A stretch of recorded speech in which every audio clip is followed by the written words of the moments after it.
Good morning, everyone. Welcome to the Tablelands Regional Council Ordinary Meeting for January 2024. Can I remind everyone to turn off their devices or to at least put them on silent. Do we have any apologies? So we have Councillor Clifton is an apology. Any other apologies? Thank you. Could I ask everyone to be upstanding, please? I'd like to acknowledge the traditional owners of the land that we meet on today and pay respects to elders past, present and emerging. While we're standing, we'll observe a minute's silence as a mark of respect for the members of our community who have recently passed. We wish their family and friends peace and comfort during this challenging time.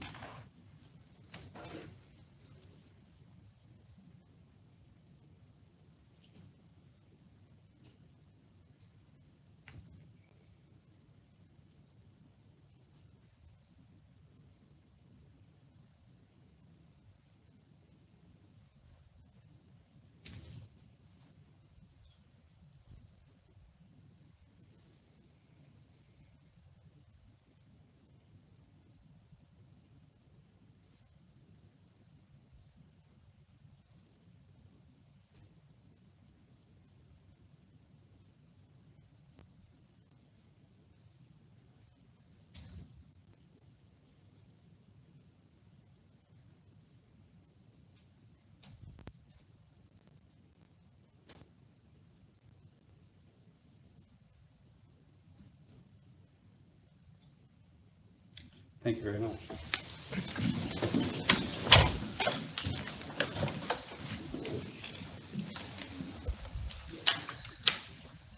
Item 6, councillors, declarations of any material personal interest / conflicts of interest by councillors or senior council officers. Councillor Billney. Yeah, through the chair, in accordance with section 150 EQ, section 4 part A of the Local Government Act 2009, I have a declarable conflict of interest in item 13.6, being the event sponsorship funding request. In particular, item 2, providing cash to the Malanda Chamber of Commerce Incorporated for Queensland Day community events to be held on the 9th of June 2024. I will be assisting in the organisation of the event. I therefore intend to leave the meeting whilst the matter is discussed and voted upon. Thanks, Councillor Billney. Councillor Hayden. I have a conflict of interest in the statement in respect to the Merrill Minute. It may be coming up. I previously declared a conflict of interest in the Talbot Industrial Estate matter pursuant to section 150EO of the Local Government Act on the basis that a family member owns land that may be affected by the proposed Talbot industrial expansion. I consider the matter before council will not affect the outcome of the process of potentially expanding the Talbot industrial estate, and my intention was to remain in the chamber and vote upon this matter. In reaching this decision, I have considered the exemption afforded to a councillor pursuant to section 150EF(c) of the Local Government Act, that provisions allows a councillor to participate in decisions concerning the council budget. The matter placed before us today seeks clarification in relation to potential impacts on current and future council budgets. Further, the motion calls for a report and no decision is being made. However, I will leave the decision up to councillors, and I will leave the room while you discuss it and vote on whether I'm allowed to stay in the room or not.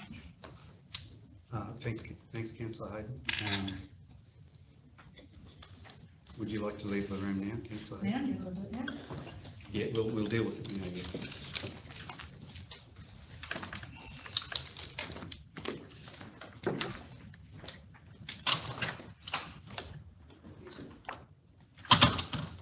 Councillors?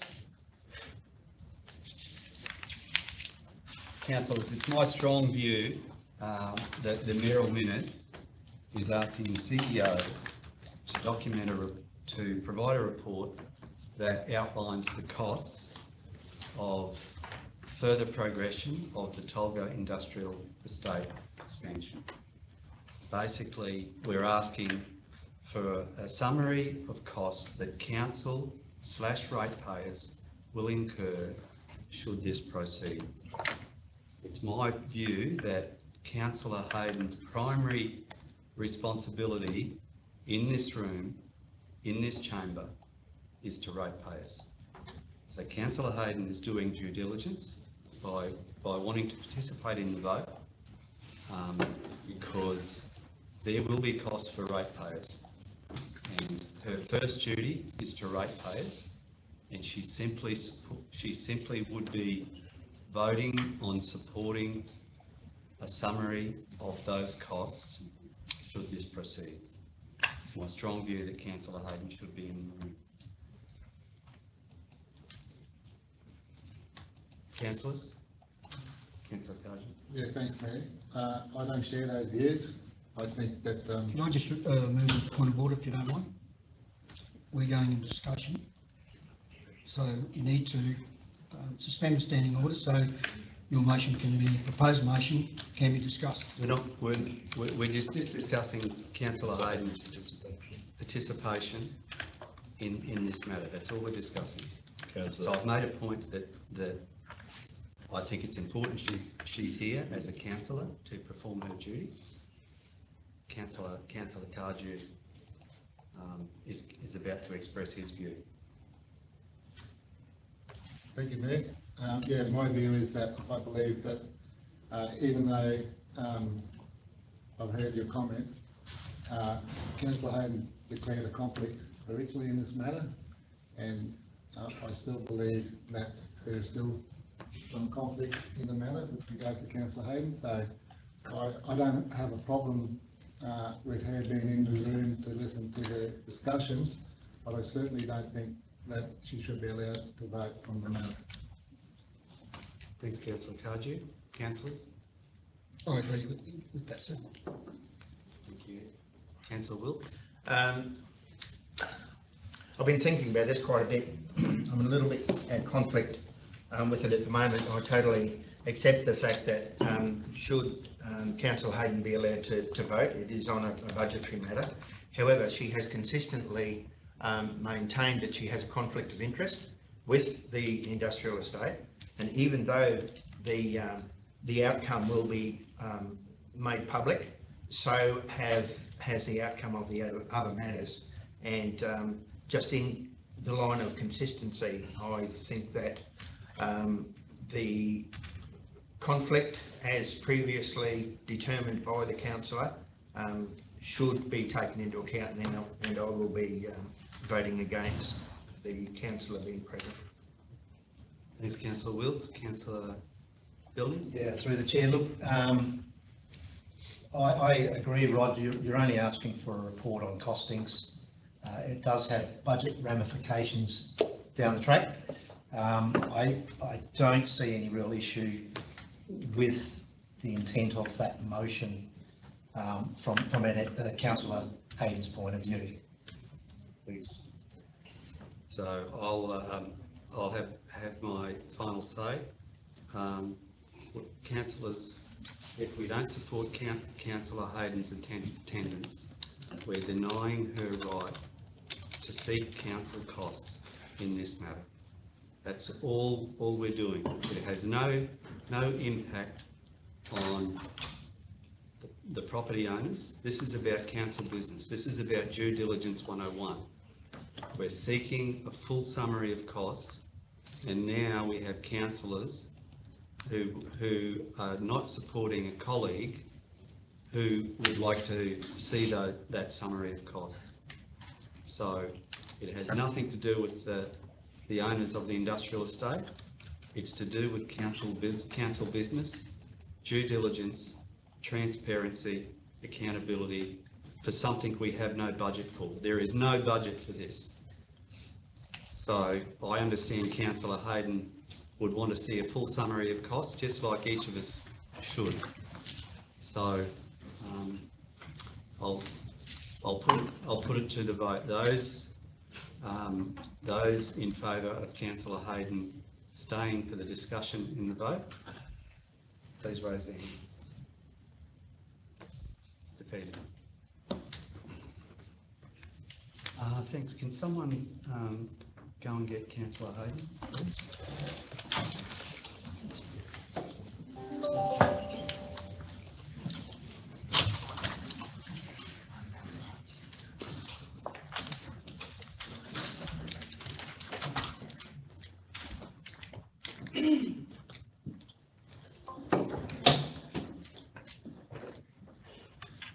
That brings us to item 7, confirmation of the minutes. So we'll first go to the ordinary council meeting of the 14th of December. Do we have a mover and seconder of those minutes? Councillor Wilts is moving. Councillor Hodge seconding. Those in favour? Carried. We'll go to business arising for those minutes first. So is there any business arising from the floor for those minutes? No.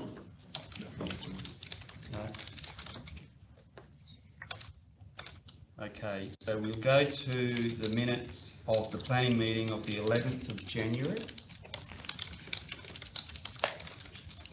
Do we have a mover of those minutes, please? Councillor Kaji is moving and Councillor Bilney seconding. Those in favour that those minutes are a true and accurate record? Thank you. And matters arising from those minutes? No matters arising, thank you.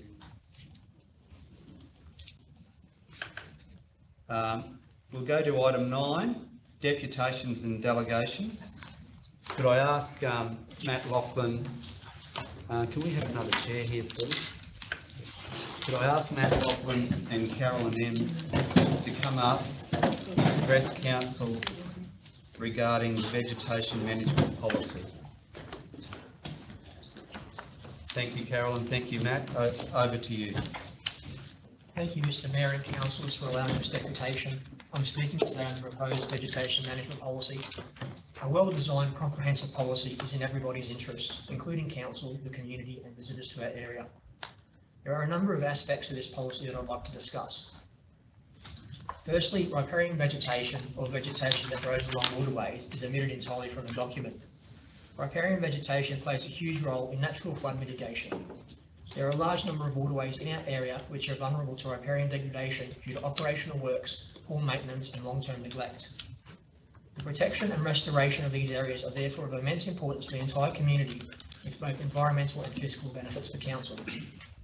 Apart from flood mitigation, riparian vegetation provides valuable habitat, helps reduce erosion, sedimentation, siltation and improves water quality. This has ramifications both locally and downstream to the Great Barrier Reef. Importantly, healthy riparian vegetation is a natural barrier to weed incursion. Areas around waterways that have healthy, mature vegetation have little to no incursion, whereas cleared sections are heavily invaded. This has further implication with a reduced need for chemical spraying alongside and invariably into waterways. It has been suggested that perhaps this type of vegetation is being considered or addressed outside of this policy. One might ask how a policy stated to be overarching would omit such a key area. The vegetation management policy states that the policy does not apply to rural areas. This has the potential to cause a massive amount of confusion and potentially legal loopholes down the track. By definition, most of the tablelands could be regarded as a rural area. Neither the Cairns nor Castlereagh Coast Regional Councils have this exclusion in their policies. I note that further in the document, a definition of an urban area is provided that surprisingly includes industrial zones. There is no definition provided on what specifically constitutes a rural area as prescribed by the policy. If the inferred definition is anything other than urban, it is unclear where the delineation occurs based on the definition provided. I believe the policy document needs to be reworded to avoid the ambiguity which goes against the stated aim of establishing a clear policy. The priority order under which trees will be assessed rates livability and community wellbeing through the use of trees last. Of note, conservation is omitted from the priority list. This is despite environmental concerns being rated highly in 20-30 plus workshops and more broadly within the community. Cairns Regional Council has 7 priorities in their policy versus TRC's 4, which include a criteria that identifies exceptional trees based on character, size, age, botanic value, commemorative, cultural heritage, habitat, and legislative value to inform monitoring, management, and engagement. Furthermore, they have a policy that based on that, there will be engagement to ensure the community is involved in decision-making relating to exceptional trees. There's no such policy or provision under the TRC plan. Whilst I understand the public liability implications, had TRC's policy been in place when the camphor laurel trees were removed from Mary Street, Malanda, the outcome would have been the same. I raise this example as it generated a lot of controversy in the community and backlash for council. If this policy is being seen as a way of avoiding a repeat of that scenario, it's hard to see how that will occur. There is no mechanism provided in this policy for community concerns to be raised through a formal channel as part of the process. With the Cairns model, the exceptional provision where triggered would lead to better engagement. By giving the lowest priority to improving the region through tree planting, it is hard to see how the public perception of council towards tree preservation would positively change. The policy states that TRC staff will be consulted to determine the biodiversity and cultural value of a tree. One might question if TRC staff are best placed to provide such advice. Surely where these issues are concerned, consultation should include experts such as scientists, environmental organisations and traditional custodians. There is a perceived conflict of interest with TRC staff making these decisions. In my view, consultation with independent bodies should be stipulated as part of the process to determining such values. This is about ensuring a clear, due process in which the public can have confidence. Indeed, a stated purpose of this policy is to demonstrate a clear and transparent process. With the issues I've outlined, it's hard to see how the policy aligns with the stated purposes of establishing a clear policy position, providing an overarching policy document, and ensuring and demonstrating that the removal of trees and vegetation follows an adequate, clear and transparent process. I do not think that the vegetation management plan as it stands achieves the stated intent or purpose in a comprehensive manner. In summary, I believe it would be of benefit to the community and council for a more comprehensive, robust policy to be developed, along with the removal of ambiguous terms likely to create loopholes and confusion. I'd ask the council to delay voting on this motion in its current form with a view to seeking further consultation, inserting a mechanism for community engagement triggered by an exceptional tree provision similar to Cairns Regional Council, and developing this proposal further to achieve a comprehensive vegetation management plan. Thank you. Carolyn, would you like to go? Thank you, Mr. Mayor and councillors, for giving me this opportunity to have a voice about our trees. I'm Carolyn Ems, President of Rainforest Reserves Australia. We are nature refuge holders. Personally, Phil and I, we're actually farmers and we're involved in tourism. So trees mean a lot to us. We also operate a native nursery for conservation purposes on site. We do partner with Department of Environment and Science in the care of Kasserine rehabilitation.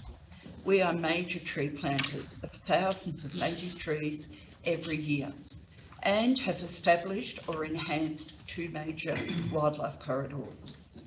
Look, the council officer recommends that council adopt the vegetation management policy.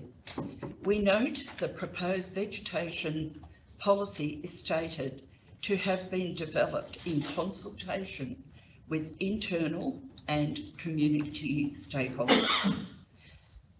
Our organisation, Rainforest Reserves Australia, and perhaps others, were actually not consulted. The community stakeholders should have involved Rainforest Reserves and the wider community, particularly as this policy will involve trees of the Atherton Tablelands. We also note that trees with cultural values may lead to a wide range of ramifications. We do not believe the council has the expertise to advise on cultural heritage. Traditional owners, including the whole community, should be consulted. My concern is that unless the whole community, which includes traditional owners, is consulted together, then this may lead to division, even used unwisely against the wider public interest. It is important to be inclusive when it concerns our natural tree assets. Rainforest Reserves Australia supports Matt's position, and we have serious concerns about the exemption that excludes rural areas. Our concern is that much of the entire Tablelands area could be mainly regarded as rural. Your priority order has placed trees last at number 4. A, improve the region's image, livability and community well-being through strategic use of public trees.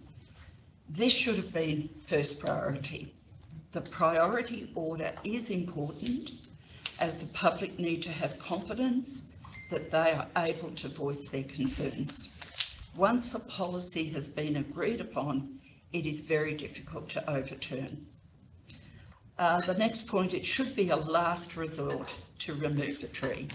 If trees have hollows where wildlife need to be removed, our research does show that this should also be a last resort, as our evidence supports that wildlife do not respond very well to being displaced, relocated to new environments. The community has shown that trees give character to the Tablelands that supports tourism, health, well-being, agriculture and visual amenity.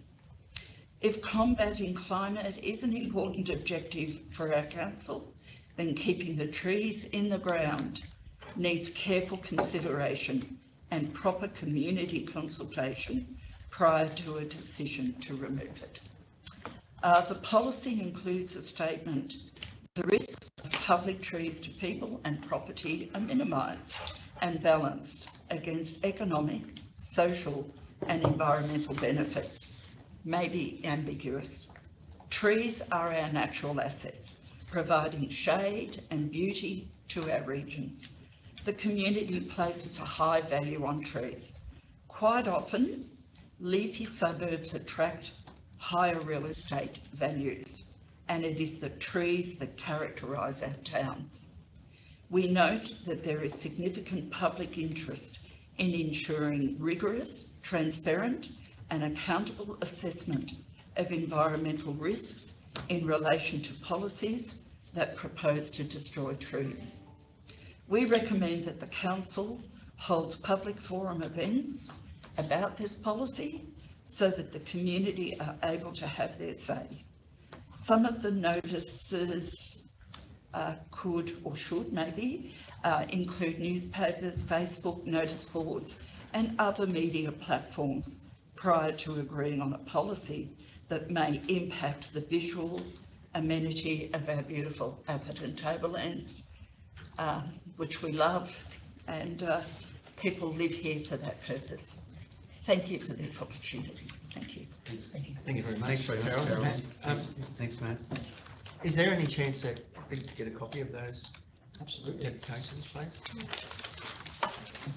You just pass them to Jackie here. Thanks, Carol and Matt. Thank you. Thanks very much. Right, that brings us to our second deputation. Could I invite Max Slade and John and Adam Cole up to the table? We just need one more chair. Can we get one more chair? That's all right, good. John over here. He's just there.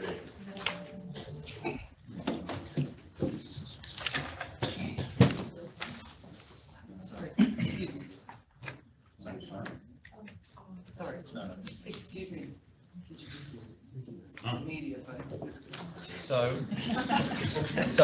thanks very much, Max and John. And this is in relation to 11.1, the Cole Auto Group Proprietary Limited variation request to establish Turpin Drive Precinct and ROL. 7813 Kendi Highway and Kendi Highway Atherton MCU 22/0027. Over to you, Max and John. Thank you. Thanks, councillors, for the deputation. I'll just give a bit of a brief history, and John's going to add a couple of personal comments. The original lot was a rural zone, was subdivided into 2 rural lots in 2012. The TRC planners in 2016 saw the need for additional expansion of service industry and changed lot 901 from rural to light industry, just with the colouring of a pencil. Lot 902 was left as rural, and in hindsight, I think a poor decision. Previous 20 acres is totally inadequate area to make an income from in any forms of farming, and the previous owner of lot 901 and lot 902 showed a lack of foresight and investment into the local community by leaving them as rural. John's belief in the Atherton economy to provide a business to keep his children is here convinced him to purchase lot 902 in 2016 and start planning for the future expansion. Just like he did 40 years ago when he started the Tolga Road dealership with 6 staff.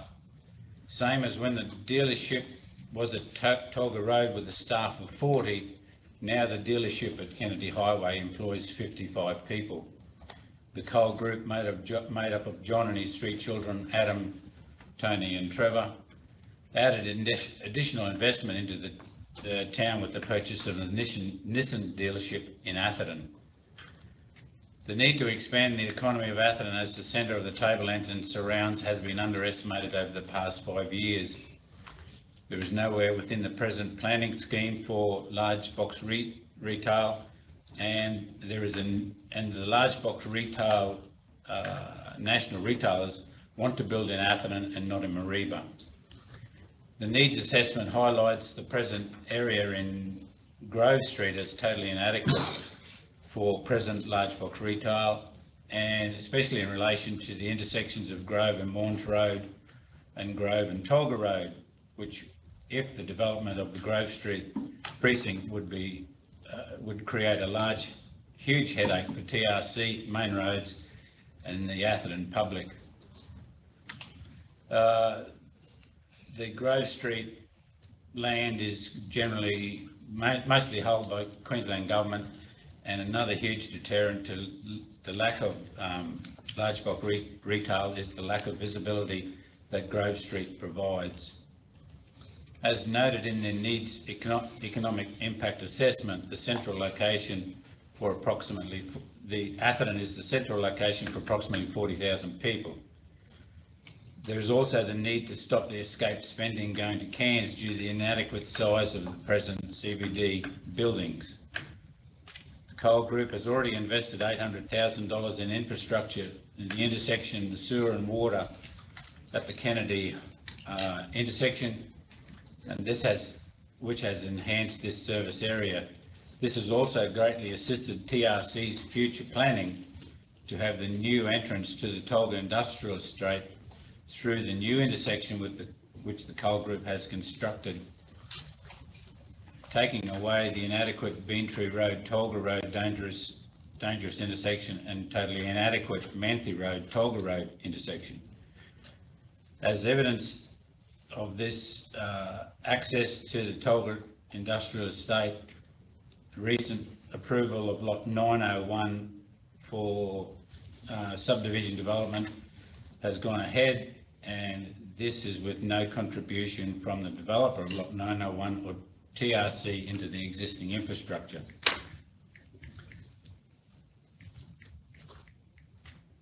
As proven by the investment of the dealership in the present location, it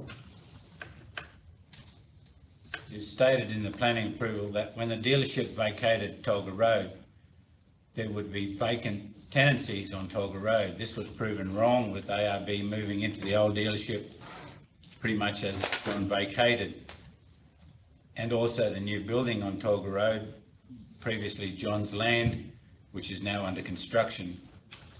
Based on this evidence, if the existing national retailers in the CBD move to establish large box retail outlets in the proposed subdivision, it will allow other retailers, as noted in the economic report, to move into the Main Street area and will not pull small existing businesses out of the CBD.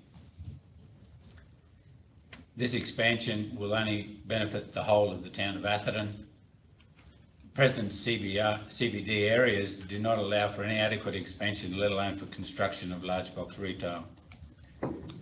In a meeting with TRC 3 years ago, it was recognised that there was a need for this type of development and this location was most suitable.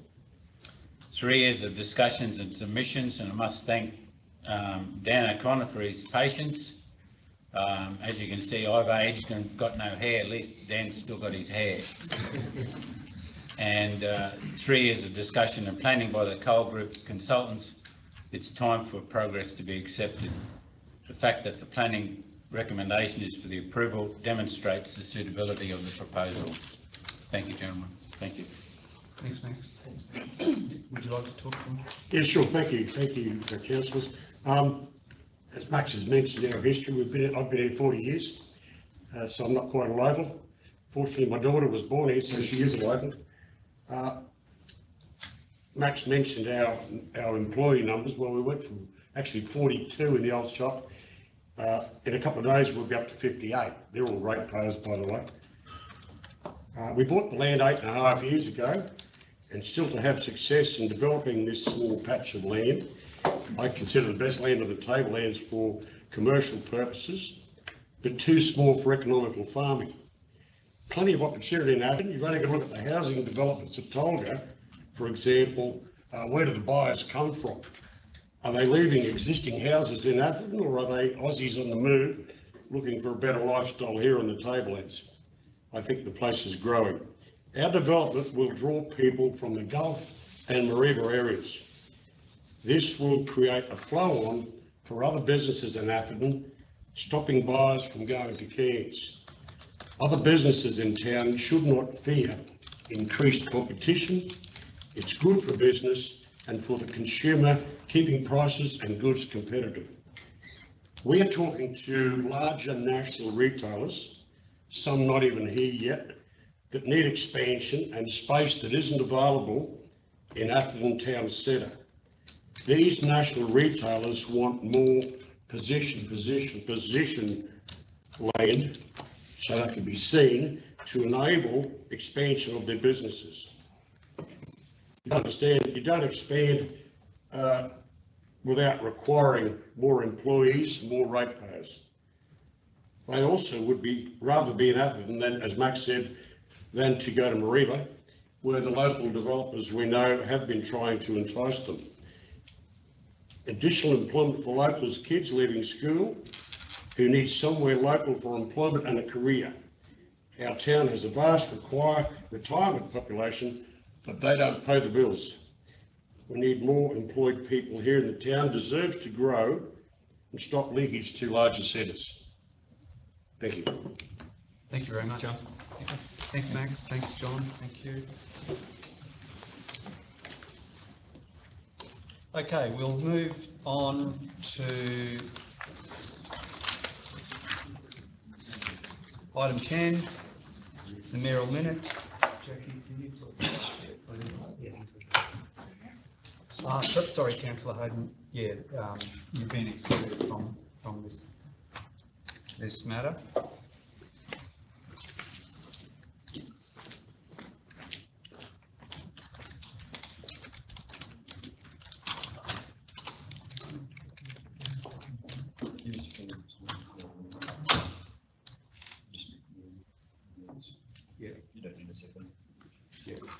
So yeah, councillors, I'll move the mayoral minute that is coming up there on the screen now. Excuse me, Mr Mayor, as I said previously, I think that we should suspend standing orders, so the motion can be discussed first. You can move that, councillor. Yeah. So I'll move that standing orders be suspended, so you can we can go into a proper discussion. Very good. So are those in favour of amending the standing orders? Carried. Thank you.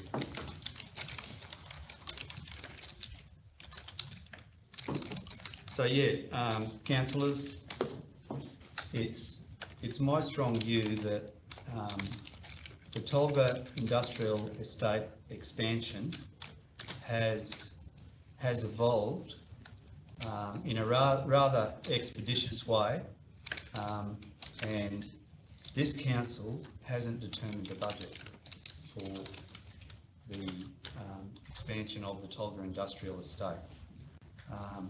We've expressed a view that that this is going to happen, but there will clearly be costs associated with the expansion if it proceeds.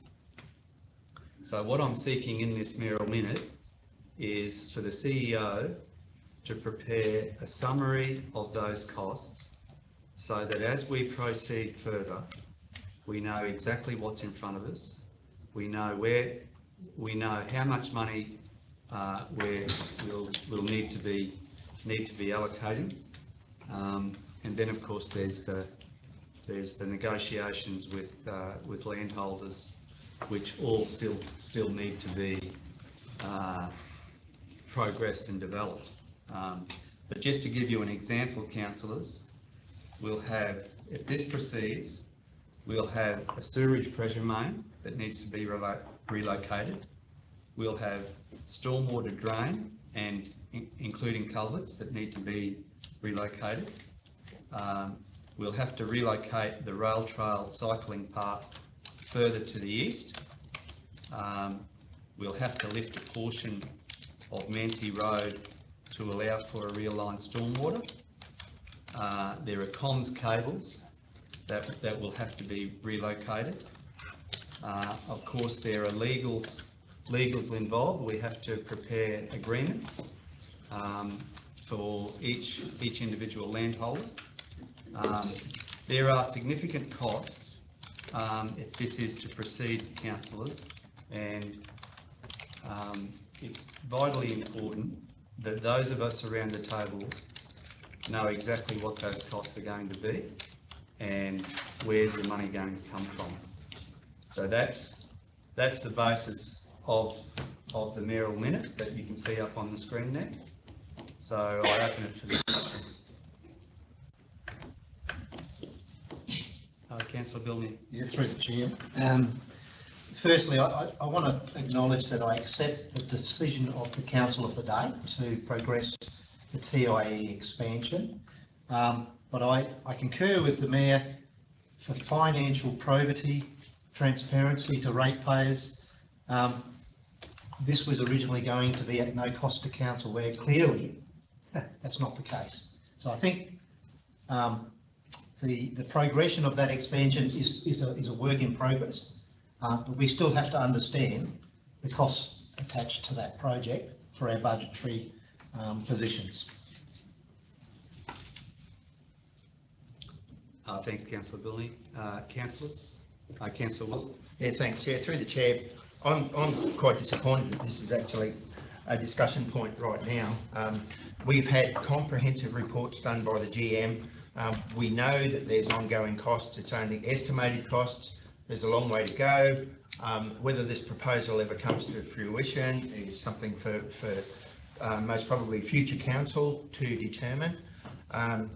We know that there are, in the comprehensive reports, there are estimates of contribution that council is going to have to make should it be decided by council on the day that we form part of the expansion, or whether it doesn't go ahead. So I think that any report with any estimates that would be presented back here as a result of this mayoral minute would be totally inaccurate. And I think it would be doing a disservice to the reports that have already been tabled to us. And I just don't think that this is the appropriate time for this to happen, because I believe we would be giving a perception that we are just doing this for a reason that perhaps isn't in the best interest of the public, because we're not giving them the correct information as it will be when the time comes. So I can't support this, I'm afraid. As much as I fully agree with transparency and openness, I do not think this is the right time and the right method of going about this. Thanks, Councillor Wills. Councillors? Councillor Hodge? we've had this discussion before and it's put aside. Now, we have a resolution of this council in regards to what you're talking about, the expansion of the businesses in the Tolga Industrial Estate, or the Atherton Industrial Estate, into the rail trail. Now, even though I haven't got the resolution in front of me, but the resolution, we gave the indicative costs to the business people of the Atherton Industrial Estate, and they were to come back to council whether they can afford to go with it or not. So if they come back to council in the future and say, yes, we will go about it, then we have to do the right thing and go to proper costings, because everything's indicative at the moment. And just to sort of point this at this, targeting the business people of the Tolga Industrial Estate against the people who about the rail trail, the users of the rail trail, is wrong.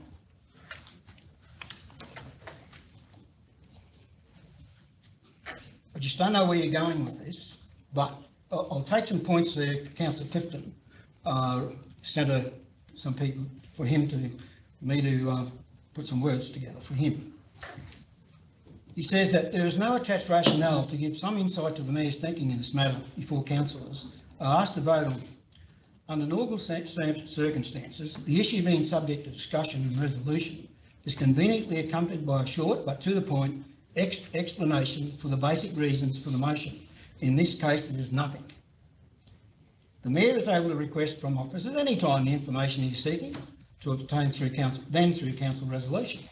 To put forward this motion in a mayoral minute must indicate that he feels that he does not have the power to authority to make that simple request directly. In his view, the one obvious reason for the request that he is not willing to accept the views of the majority of the council in resolving legally and properly in the alternative for the Tolga landholders, as per the previous resolution of council, which was voted on by council and approved. The Mayor's minute seeks to embarrass council in relation to a proper decision-making attempts to bring the council into disrepute. He strongly believes that no one should vote for it. Now that's his point, and you may address those when you want to speak again. Now, if you want to start this sort of stuff, do we go to like the $20 million Priors Creek development? Are we going to seek every dollar that a GM spends or communications or whatever, put to that as well, so everyone knows what it is? We don't work that way. We do things the right way through resolution. And this is putting the cart before the horse. So I strongly advise you really not to move that motion. Councillor Cardew. Thank you, Mayor. I believe that this is outrageous. You already know what the indicative cost could potentially be, as these were provided to us in a report to the November council meeting last year.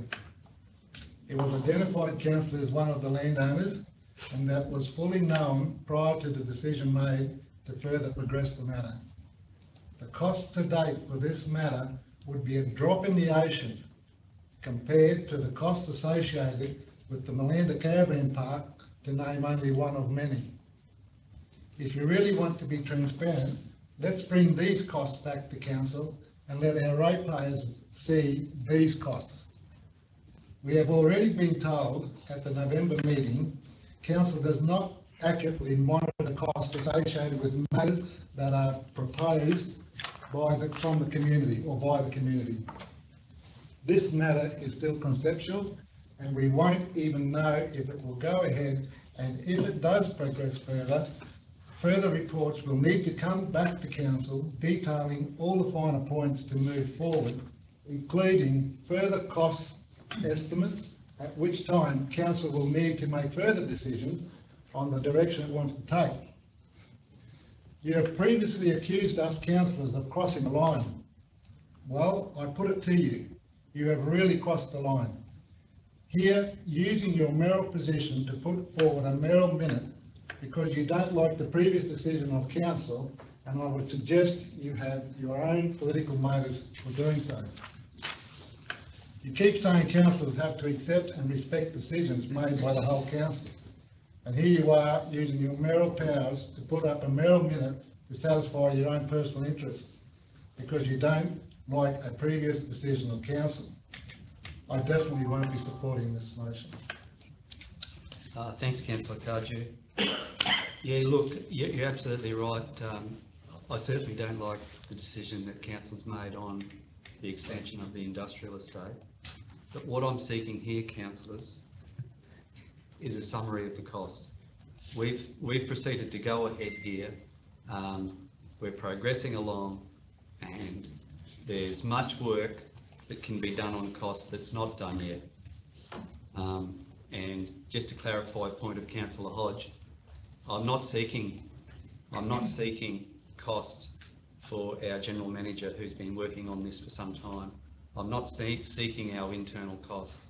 This is about external costs that will generate if this proceeds.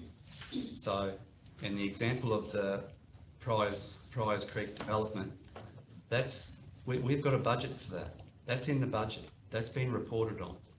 There is no budget for this. This is going to cost real dollars.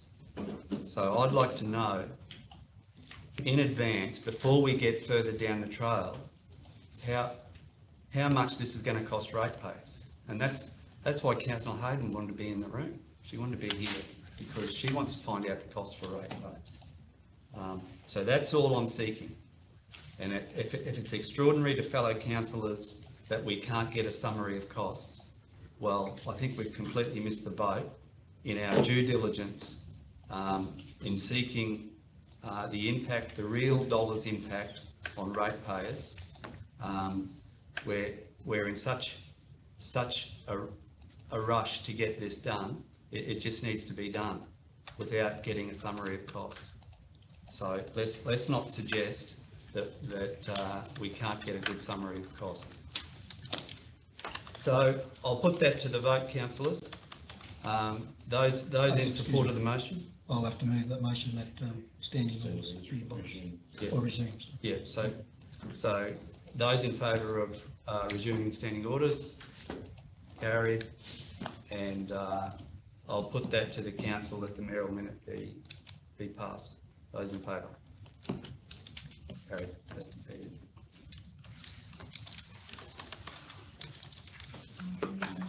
Councillor Hayden first. 3-2. Please.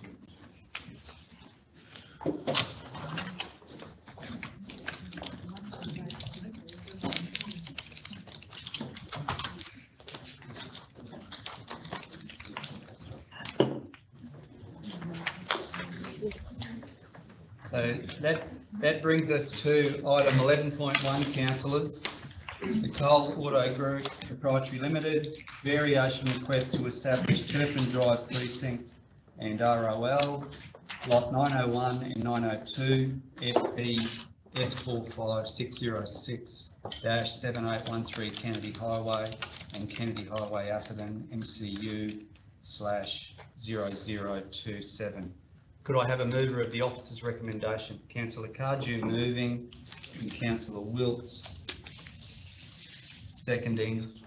Thanks very much. I might just call up the executive manager first, Councillor Cardew. So could I just go to the executive manager and our planning team to talk us through this one? Thanks. Sure, and through the chair, thanks, Mayor. Happy to provide a bit of a summary. Look, the application is a significant one for us. Seeks to facilitate the establishment of a major consolidated large format retail precinct in the region, where one does not currently exist in a consolidated manner. The application has been subject to thorough assessment, which included expert economic assessment and independent review commissioned by council, and the officer's recommendation before you to approve the application subject to conditions. So a bit about the applications, two components, a preliminary approval for a variation to the plan scheme for that area, and a development permit for a 1-8 subdivision to accommodate the retail precinct. The proposal seeks to facilitate the establishment of up to 20,000 square metres of GFA of large format retail across the proposed lots. Large format retail in this instance has been defined using planning scheme uses such as garden centre, hardware and trade supplies and showrooms, and the variation seeks to lower the levels of assessment for those uses in this area. Currently, if it was to proceed without the variation, the establishment of those uses in this area are in fact assessable development. The variation also introduces development controls via our Turpin Drive Development Code for those uses that seek to establish in the area. The key issues for us in the assessment are broad, but however, in summary, they generally relate to the need for the development, and if the need is demonstrated, whether this is an appropriate location to accommodate the development. For officers, the need for the development has been demonstrated through a thorough economic assessment, which has been verified by Council's independent expert. The economic work concluded that there's a need for approximately 16,000 square metres GFA of large format retail uses for the region. This is the value or the limit that council officers are comfortable with. You would note the proposal seeks to establish 20,000.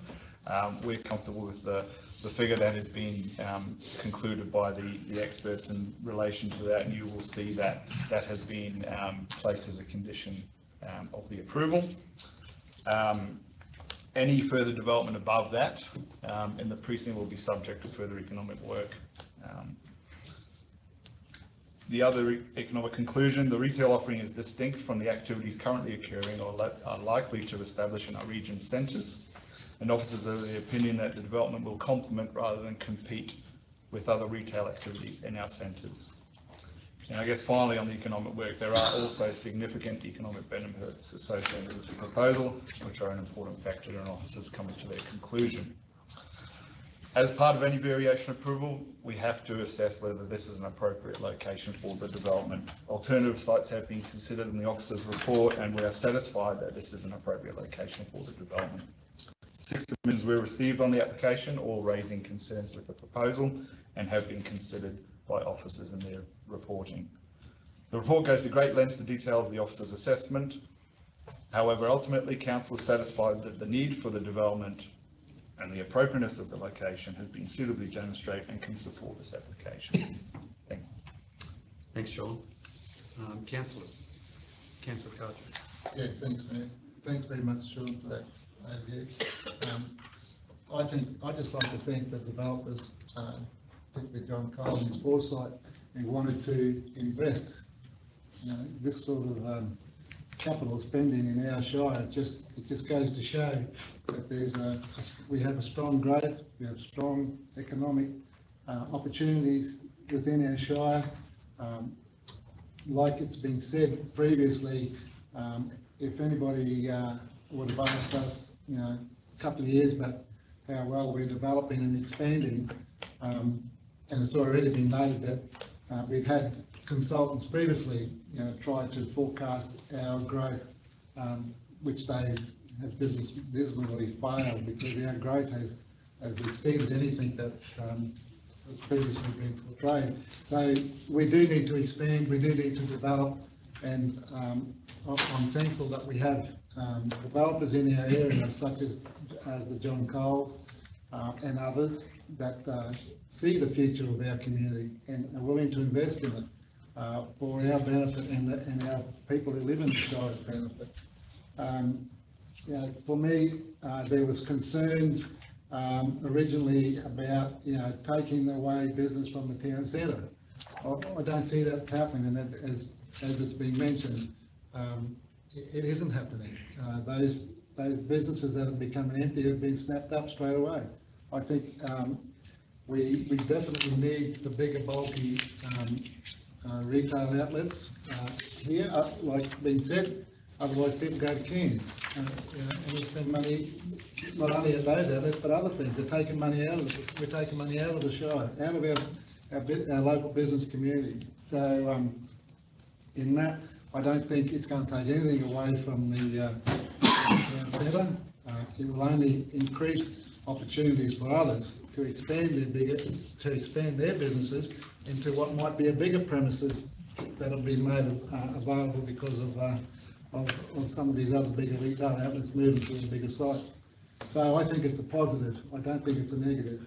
There are some concerns in the submissions about stormwater, which I agree with. There is stormwater concerns out there. It's been highlighted on a number of occasions, and to date we haven't been very good at addressing those things.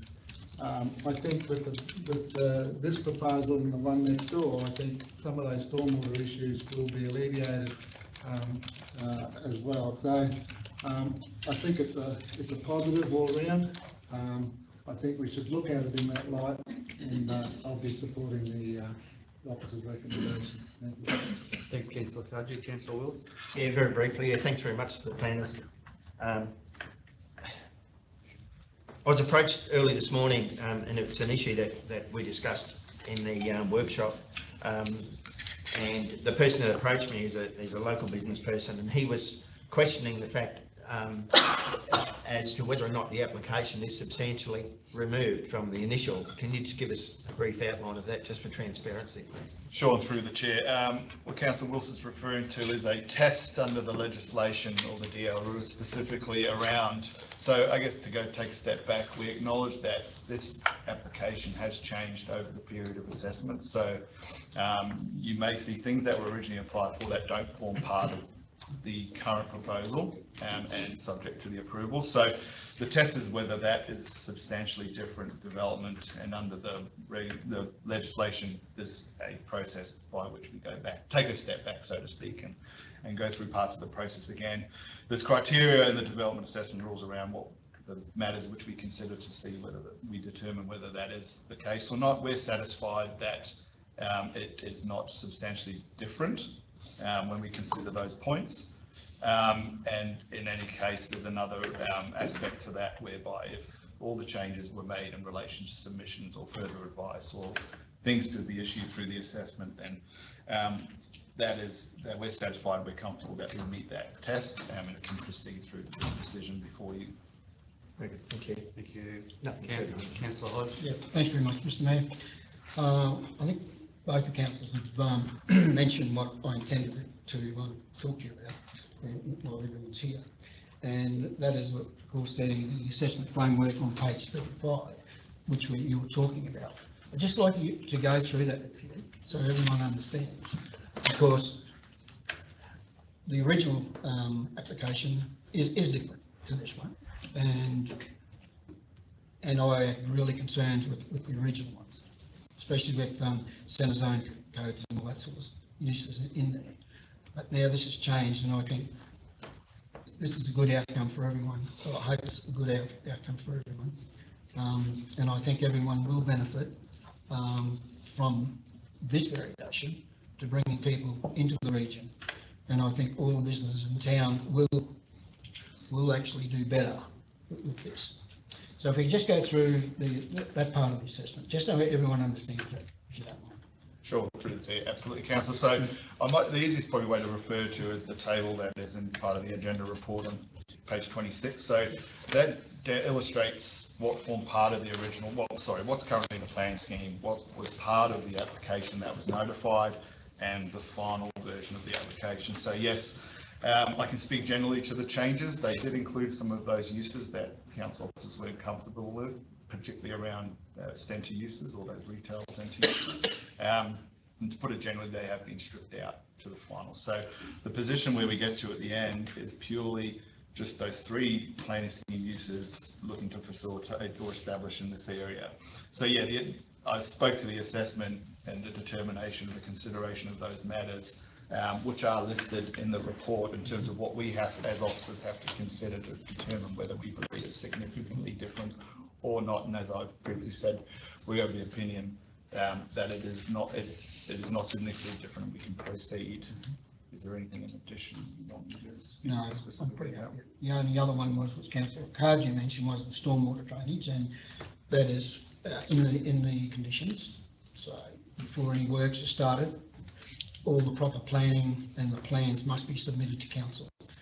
So, no, there is concerns, and I know there's people here today in the audience that are concerned about that stormwater drainage to the east. So but that's in the conditions, and we just have to make sure, even though I won't be around in the start, it has to be, make sure it's adopted and done.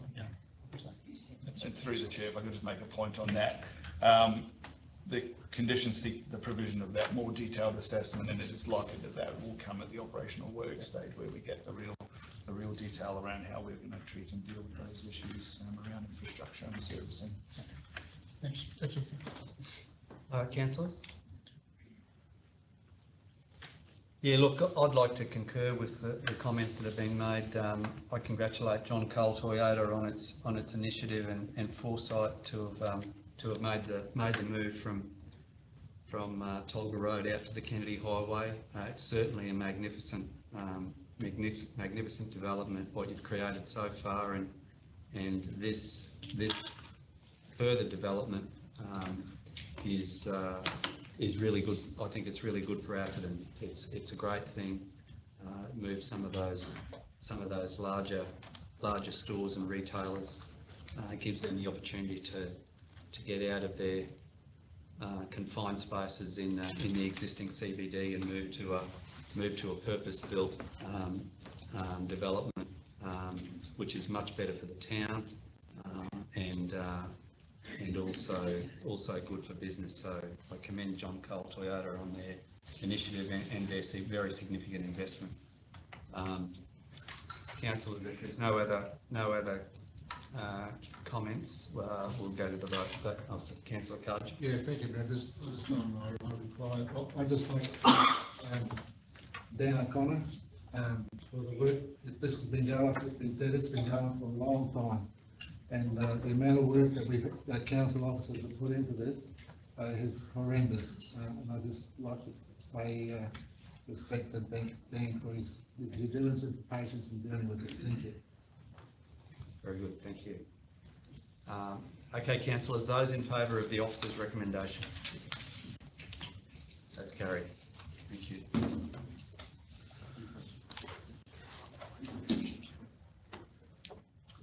Okay, councillors, that brings us to item 11.2, Regional Development Manual Planning Scheme Policy, review of submissions and adoption of amendments for version 05/23, issue 9. Can I have a mover of the officer's recommendation? Councillor Wilts. Councillor Billman. Councillor Wilts. No, I'll just ask the planning team for a bit of a summation of this, please. Thank you, thank you. Sure, and through the chair. So the F&Q ROC Development Manual, which is a set of standards which local governments and the F&Q ROC implement, particularly around the delivery of infrastructure and the standards which we seek to for that to be delivered. It forms part of the planning scheme is a planning scheme policy, as it does for most councils. So the ROC have coordinated a review of that manual, like they do frequently. It's been out on public consultation. Changes have been made in response to submissions, and we now have a final version of the new manual for adoption, which is what the resolution seeks, what the resolution asked to do. A fair number of submissions were received across, obviously we're talking regionally rather than specific to the tablelands, like I say, coordinated through the F&Q ROC, and various changes have been made in response to those. They're quite broad, so I won't attempt to go through them in any great detail, but all in a sense is try to keep the development menu current with current standards, ensuring that it's fit for purpose and fit for purpose for all councils, but equally for ourselves too. So we had a representative that formed part of the review committee on the manual, our development engineer, Mark Dillon. So yeah, we've had some representation through this process. So on the back of this resolution, if it's successful, we will adopt the manual and update that in our planning scheme. Very good, thank you. Councillors? Any more on this one? Those in favour of the officer's recommendation? Carried, thank you. That brings us to 11.3, proposed entry of place in Queensland Heritage Register, Atherton Arboretum, formerly part of CSIRO Tropical Research Centre Lot 1, RP 723695-46-47, Morns Road, Atherton. Do we have a mover of the officer's recommendation? Mr Mayor, I'd like to move an alternate motion, if possible, please. Yeah, okay, that's good. I'll just finish that one. I'll come to you in a sec. Anyone like to move the officer's recommendation? Okay, so councillor Cardew is proposing an alternative recommendation. So councillor Cardew, I'll leave you talk to that, and we'll seek a seconder. Yeah, so That's I'd like to move. is it? I'd like to move the motion that's on the board there. Basically, the council delegate authority to the chief executive officer to respond in writing to the Department of Environment and Science to the listing of the Queensland Heritage Register of the Atherton Arboretum, formerly part of the CSI Tropical Research Centre at 4767 Morns Road, Atherton, described as Lot 1 on RP 723695, advising that council objects to the proposal as it unnecessarily constrains the potential future development opportunities of the premises and places undue legislative burden on adjacent landowners. So do we have a seconder? Councillor Hodge is seconding that.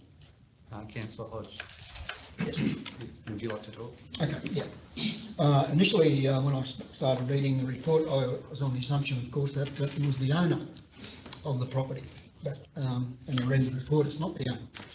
So, therefore, when I come to that understanding, that these people have just bought this property, and for someone else to go and put this on it, I think was just unjust for us council to say, yeah, we support it.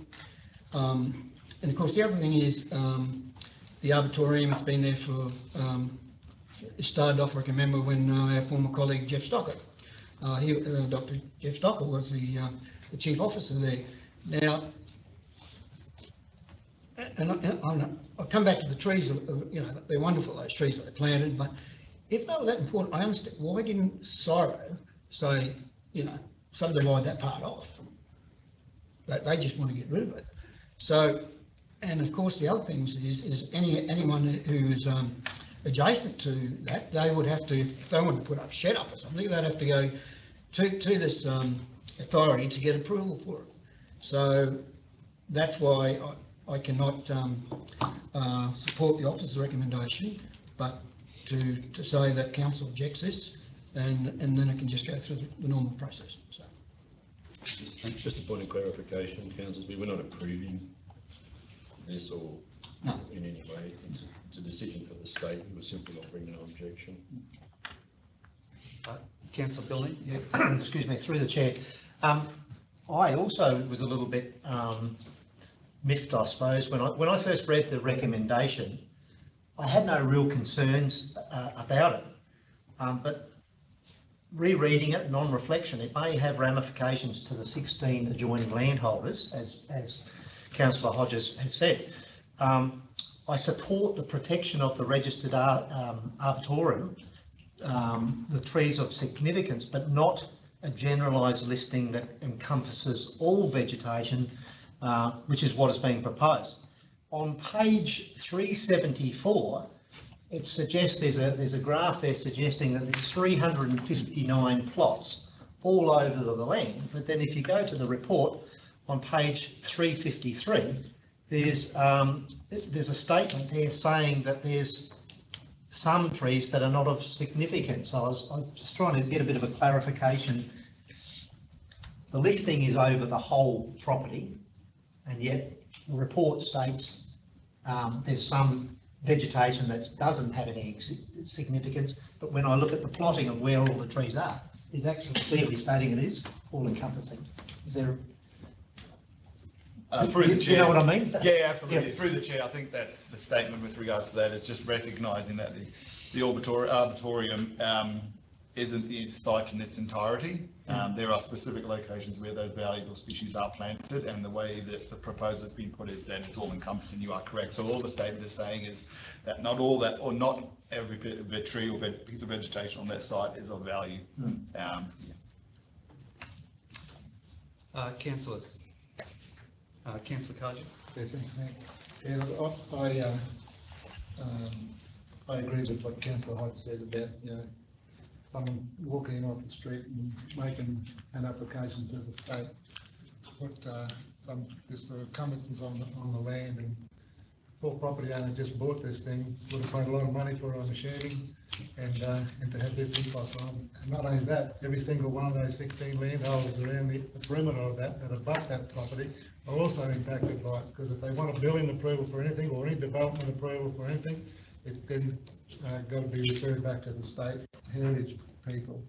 The other thing is that, taking on board what Councillor Milne said, we just got to deal with what's in front of us, and at the moment, they want to, if you look at the maps provided in the report, they want to put the heritage list, majority of the site other than what's been built on. So we can't deal with what's in front of us, so I'm totally against the officer's recommendation, and hence that's why I put the alternate motion in place.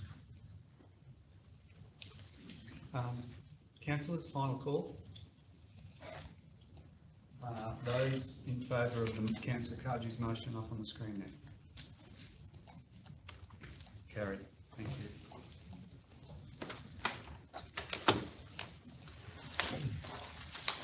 Item 11.4, change to meeting dates, February and March 2024. So councillors, that just deals with those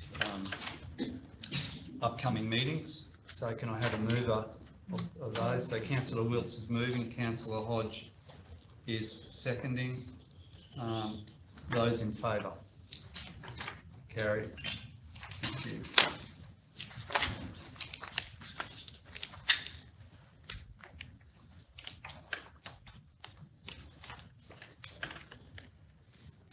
Item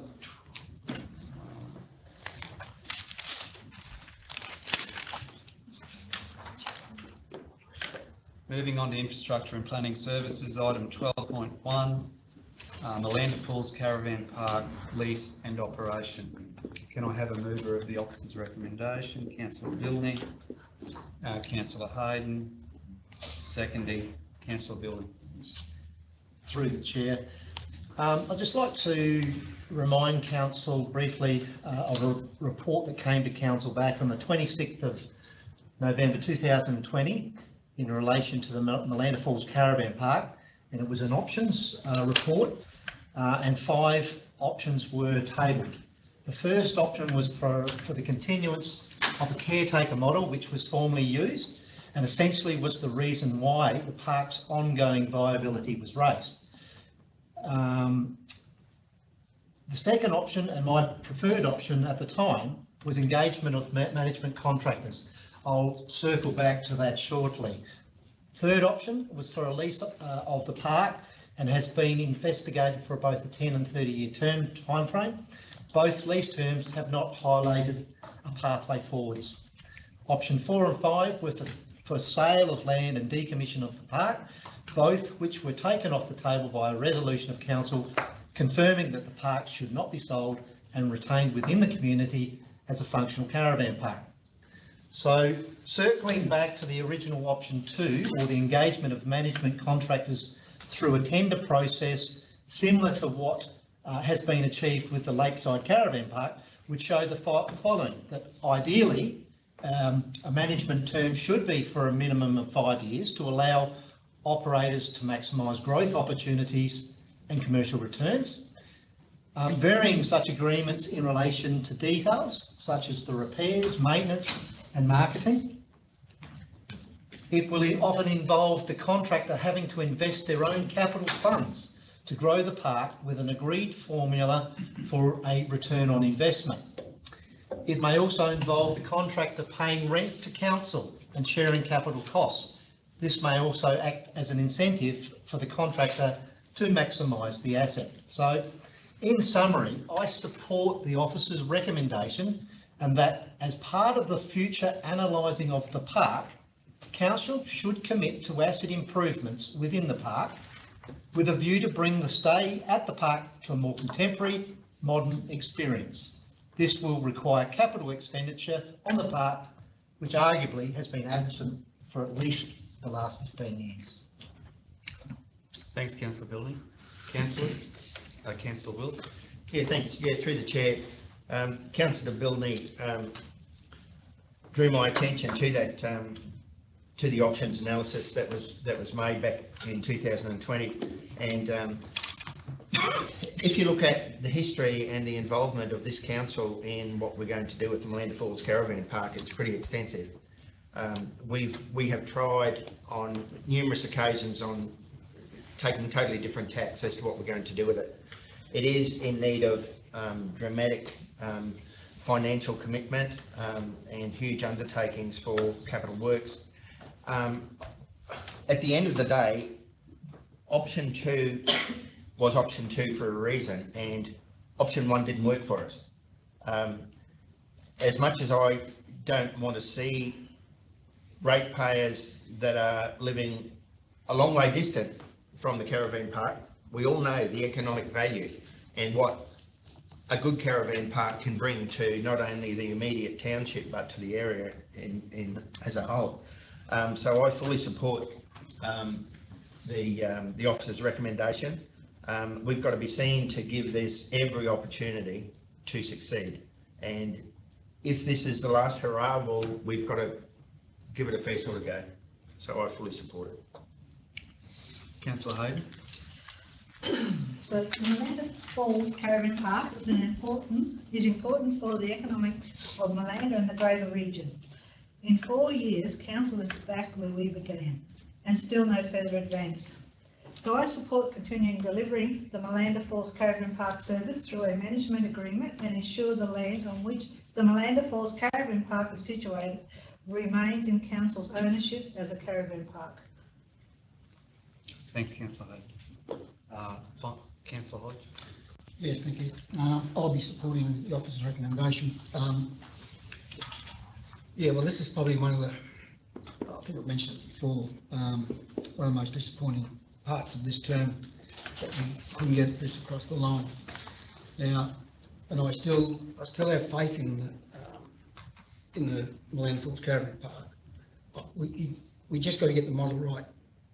Now, probably 2 years ago, would have been now, I had discussions with John Deneen, I've spoken about, and he was actually going to come and talk to the managers on ways and how to increase revenue and to get a better model on how you start delivering upgrades to the park, you know, starting with, 1 or 2 of the units, putting air conditioning in it, just making it more contemporary. I have faith that it can happen, but it's got to be the right model, right? You can't have managers half managing and councillors half managing, the council itself.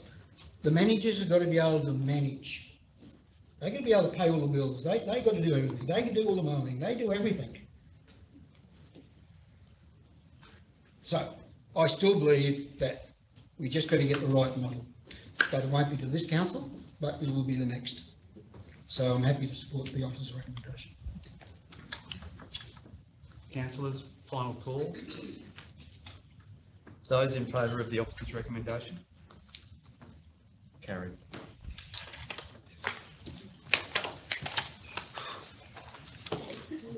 Item 12.2, Rail Trail Advisory Committee. Do I have a mover of the officer's recommendation? Councillor Building and Councillor Wilkes. Councillor Building. Yeah, through the chair.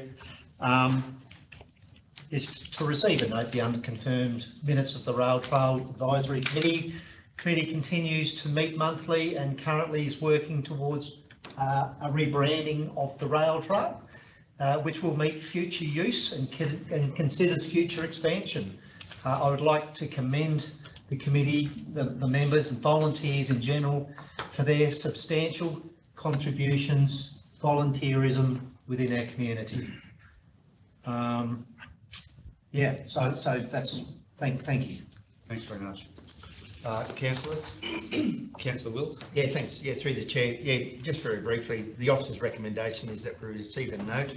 There's no action items associated with this recommendation or the matter that's before council.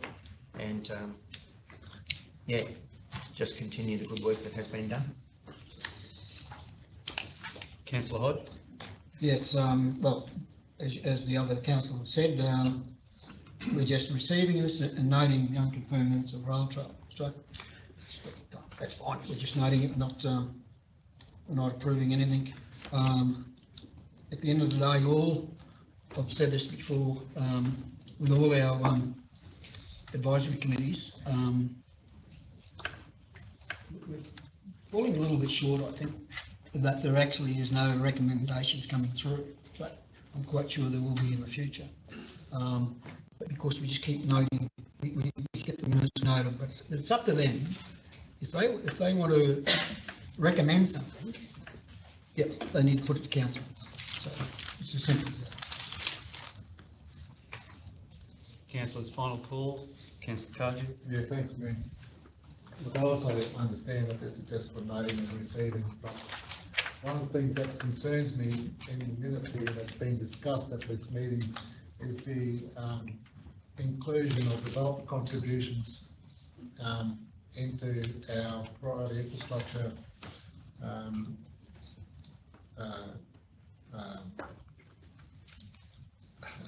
what's the word I'm looking for? In our priority infrastructure area. That's right. Thank you. Yeah, look, I don't think that development contributions for priority infrastructure should be included in bike trails or the like. Our trunk infrastructure in lots of areas is under pressure. We've got to commit a lot of money in the very near future towards upgrading all of our infrastructure, being roads, bridges, water mains, sewage treatment plants, water treatment plants and the like. So I'm just cautious, or just ask the committee to be cautious about what they're asking or what their expectations might be in trying to get development contributions allocated to cycleways and the like. I just don't think it's appropriate to be using the development contributions for that cycle network, and when we've got huge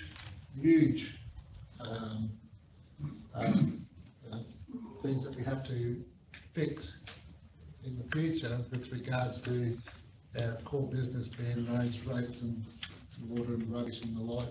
So I'm just cautious of that discussion and where it might go, and yeah, thank you.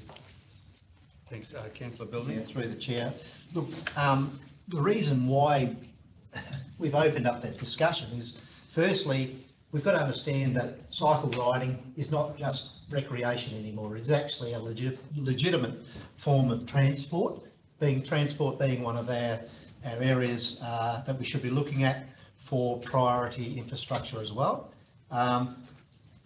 We need to find ways to unlock funding opportunities to support cycleways, rail trails, whatever it may be, without it being even considered in the LGIP or the Local Government Infrastructure Plan or the PIA, which is the Priority Infrastructure Plan. It doesn't get a look in. So by including it or potentially including it, it opens up opportunities without committing this council, any future councils.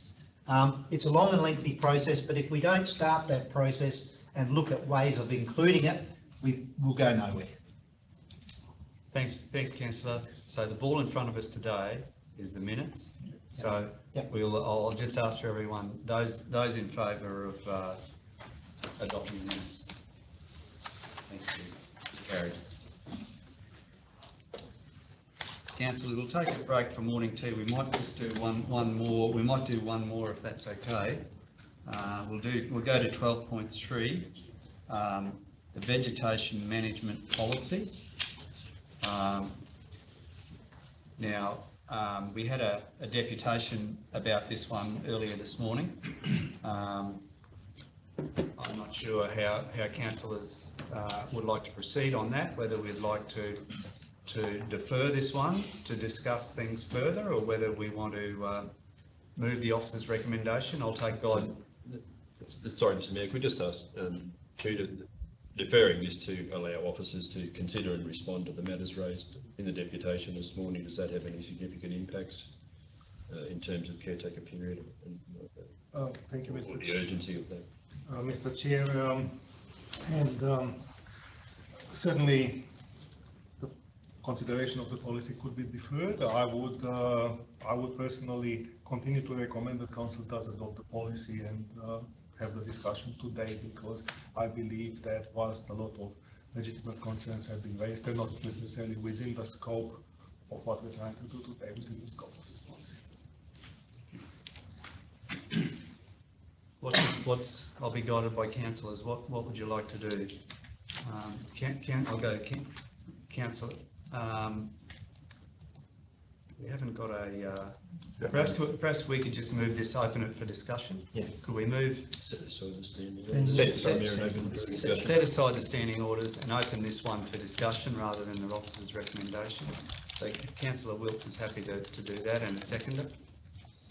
Councillor Hodge. So yeah, to you, Councillor Wilkes. Yeah, thanks very much. I've spoken to Tudor about this exact matter, and that was obviously previous to the deputation that we had this morning, and I thank you for that. I did ask for the documents relevant to the deputation to be given to us, so that they could form part of future discussion regarding some of the issues that have been brought to the attention of Tudor and ourselves. In relation to the current policy that we are to vote on today, the advice that I have been given only this morning again was that we don't have a policy in place at this point in time, and this is a good start point. We can always continue to work within this policy, and should the matters that have been raised today and through previous emails to us, should it be seen necessary to form part of our vegetation management policy, that can be incorporated. That's the way I see it, Chair? Thank you, Councillor. That is correct, and I think it all boils down to looking at the scope of this policy. And the scope of this policy is limited. It does look at council control lands or vegetation and trees on council control land exclusively. And whilst again today I was very happy to see how much interest there is in our community for natural assets in general, this policy is not attempting or has in scope to look holistically at all natural assets in TRC. There is a natural asset strategy which is in the making, in final draft stage at this point in time. There is state legislation, we have a planning scheme policy, we have a review of the planning scheme policy coming up. We have incentive programs for landholders. They all look at vegetation in the Tablelands Regional Council. This policy is very specific. It looks at vegetation and trees on council control. Councillor Hodge. Yeah, I missed the workshop, of course. I noticed one point that it says this only is particular to urban. Yes. So urban, to me, is in towns, urban, as I guess they'll be taken from a planning scheme, whatever the definition of urban is. So yeah, I just don't quite get that one. As a vegetation policy, it's only for urban, not rural. So that's where I have a bit of a, not quite sure with this. So I'd probably prefer that lay on the table and you address some of the, I'll go back again. So was there any public consultation? This policy has been consulted with the Natural Asset Management Advisory Committee. Consultation started on the 2nd of November. But not concluded on public. No, not public. No.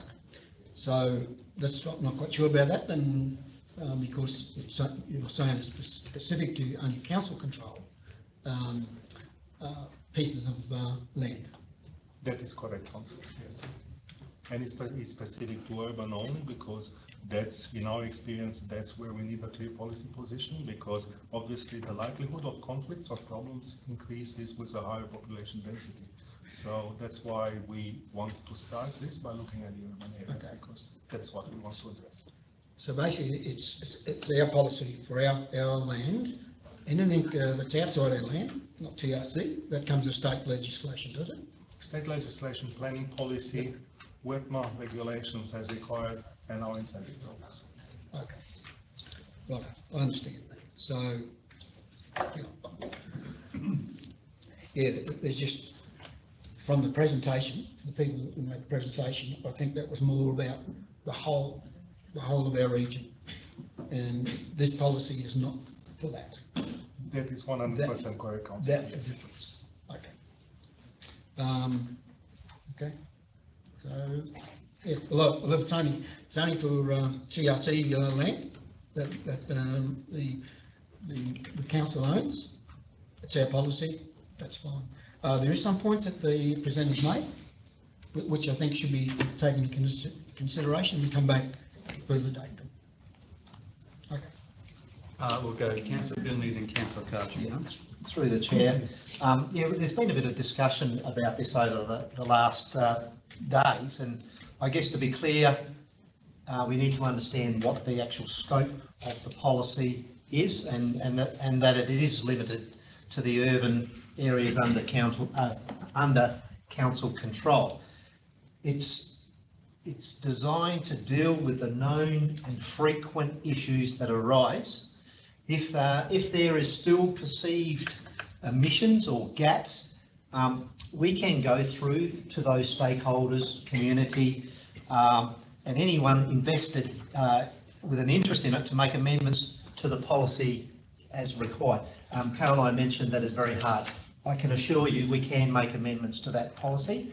If it's not meeting expectations, we've got to be bold enough to amend it and change it. This is a, there is no guiding policy in existence at the moment. This can be considered the starting point. If it's not meeting all those expectations, yes, we need to highlight that and include them. But as a starting point, I actually think this is quite a prudent document. Oh, sorry, just one more thing. Sorry, just we do actually have an AMAC meeting on the 31st of this month, and it is my intent to put as chair to invite Matt to come along and raise his concerns to the NAMAC group, and that will potentially start the conversation for some amendments if required. Thanks very much. Councillor Carter. Yeah, thanks, Mayor. Yeah, just echoing some of the things that have already been said. This is a policy just for council controlled land. So yeah, if there's lots of other legislation and strategies and whatever else for land other than that controlled by council. So I don't have a problem with it not being missed. And as Councillor Bilney said, policies of council can be changed without very much to do at all. So if it's not right, bring it back and get it right at any time. I'm happy to keep that at the moment. So just listening to that conversation, councillors, would someone like to move the officer's recommendation? Are we still in? I'll move that we resume standing. Resume standing orders and move the officer's recommendation. Getting good at that, councillor. Yeah. So Councillor 3 times in one day. Councillor Bilney, Councillor Wilson's moving and Councillor Bilney's seconding. Thank you.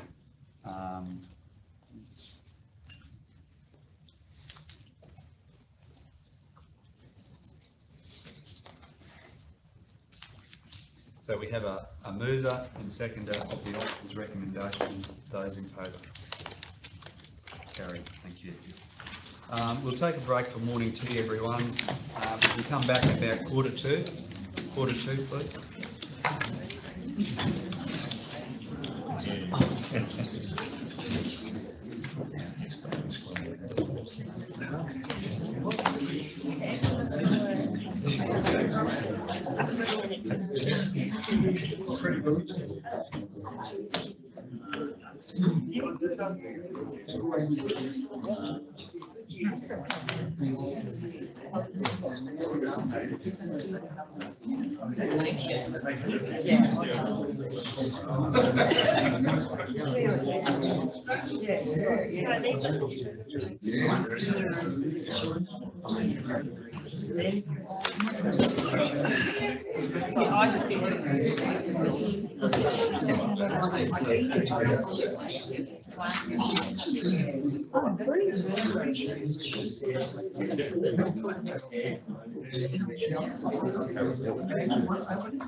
Doesn't matter, we get the note.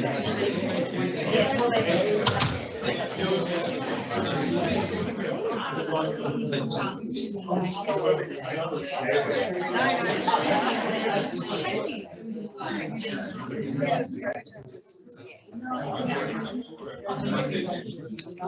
yeah, and we go to, sorry, now.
Okay. We'll go to item 12.4, Gotak Road Bridge. Can I have a mover of the officer's recommendation? Do we have a mover? Yeah, Councillor Hayden and Councillor Wilkes. Councillor Hayden. So we are talking. So yeah, no, I endorse this because I think the bridge needs fixing and I think it should be included in the major programs in the coming years. So I'm happy for it to be Nasri Road closed and decommissioned. Councillors? Councillor Wilkes? Yeah, just looking at the officer's recommendation, yeah, I also, I endorse this recommendation. The bridge itself, we have workshopped this. It's no longer serviceable. It does need signage, and later on down the track, of course, there's nothing to say that a substantial works can't be done to make it again a usable route for those people that have become used to using that. So yeah, I'll be voting for the officer's recommendation. Final call, Councillor Cardew. Yeah, thanks, Mayor. This concerns me. I've got to be honest. I don't like seeing bridges closed just because we can't maintain them. And that's what's caused a lot of this damage, is the lack of maintenance over the years. And I think I'm fearful, and I'm fearful that this is a thin edge of the wedge. That if we close this, as, in a permanent way, then it's not coming back. I understand it's got in here, we're going to look at delivering a crossing sometime in the future. I mean, I would have liked to have seen in the officer's recommendation, words to the effect of, closing and decommissioning the bridge temporarily until such time as we can come up with another solution to open it again, to open the crossing. And that's not in here. And it concerns me that being the thin edge of the wedge, if we endorse this without any proper timeframes or commitment about reinstating it in some form, it concerns me. And I feel for the people that use this on a regular basis. And not only this one, we have a number of other bridges and culverts that are closed at the moment because of lack of maintenance. So I just don't want to see this as a precedent, and close this one, then we go close all the others. It just concerns me. Thanks, Councillor Cardew. Councillor Billney. Through the chair, look, yeah, the second point of that officer's recommendation is to look at ways to bring the bridge back up to at a later date. But when you look at the external consultant report, it sort of says that it's not compliant anyway. It requires 1 metre widening on each side. So whatever the case, there's substantial works would be required to make it a compliant bridge. So yeah, look, I think the current recommendation is a prudent way forward. Final call, Councillor. Yes, yeah, I understand Councillor Cardew's point. Of course, point number 2 is endorse crossing for Kilby Creek to be included in the Bridge and Major Culvert program and delivered in accordance with competing priorities and budget availability. That's, yeah, so that's just an open statement, of course. I guess it will be up to this next budget whether it gets into it or it doesn't. That's a competing process. Yeah, so that's, I understand where Councillor Gardner is coming from. This, yeah, it's just a lot of these assets are failing. So, but anyway. So. Councillors, those in favour of the officer's recommendation? Carried. 5-1. Recording?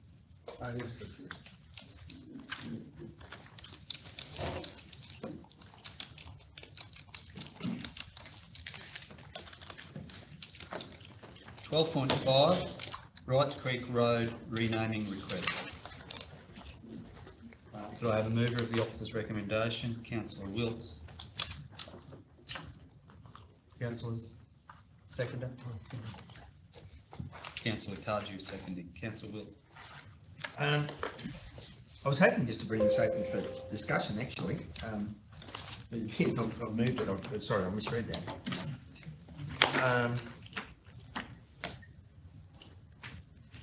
If we look historically at it, like it was changed to from McMahon's Road back in 1908, I believe.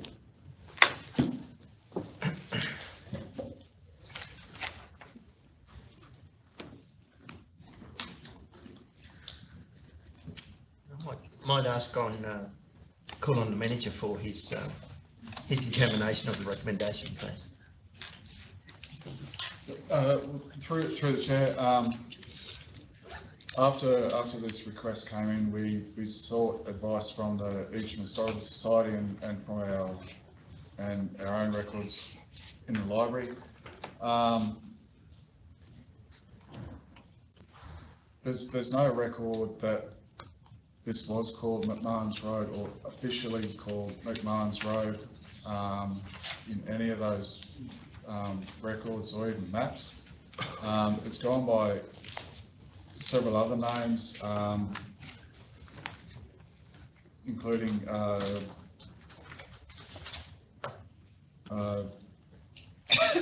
Lake Green, Malanda Road, Eacham Road.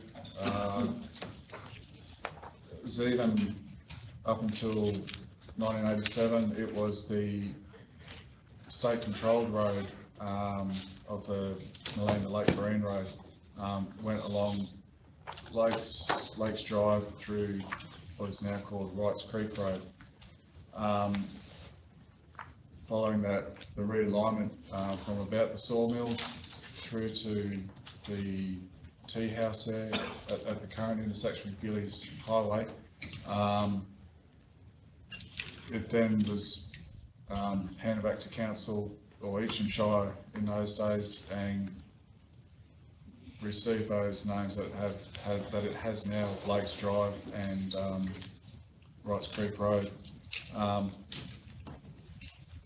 The maps that are provided in the report show the various names that it's been called. Look at, yeah.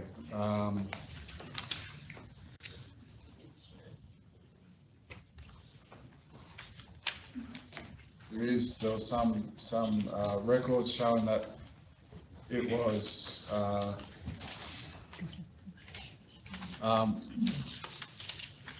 referred to in anecdotally referred to as the road from McMahon's farm to another point in a couple of the minutes of the old Eacham Shire. Yeah, that's the records that the Historical Society and our library was able to find. Thanks. Thank you. Councillor Wills. Yes, just on the record keeping part of it. There's a document that the McMahon family have they showed me earlier today in Wrights Creek Road on history, on Queensland history. Lake Eacham District originally named McMahon's Road after the McMahon brothers who settled in the area in 1908. So there's like the information that is provided is in conflict with the information that we're making this decision on. I haven't had the opportunity to have a good look through this. I'm just wondering if we could table this for a little while to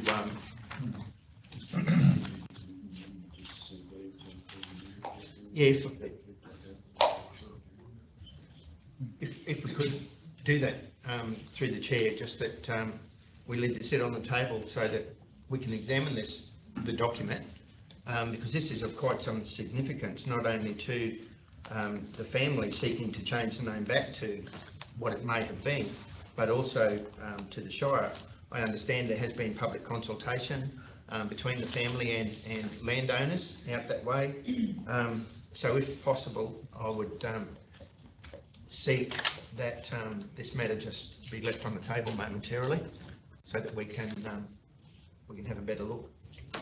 Well, just in terms of procedure, Councillor Wills, you've moved and Yes, I did. Councillor Cardew has seconded the officer's recommendation. So I think we need to test that first. Yes. And if that fails, then we can come back for an alternative. Any other councillors wish to talk? We've got Councillor Cardew. Yeah, thanks, Mayor. Look, I would have thought that this information that you've just received from the McMahon family would have been provided to our officers way before this. I would have thought. I might be wrong, but I don't know. Maybe you could say. As far as being something 1908, If I may, through the chair, just to insist, I'm not sure what information has been provided to Councillor Wills at this point in time, but the information that we were provided by the applicant requesting the road name change has been attached to the report. As I understand it, that includes all the information provided by the applicant that's attached to the report. So I'm not sure what's been given there, so I can't say if we had it or not, but the information that we have to support the application is attached to the report.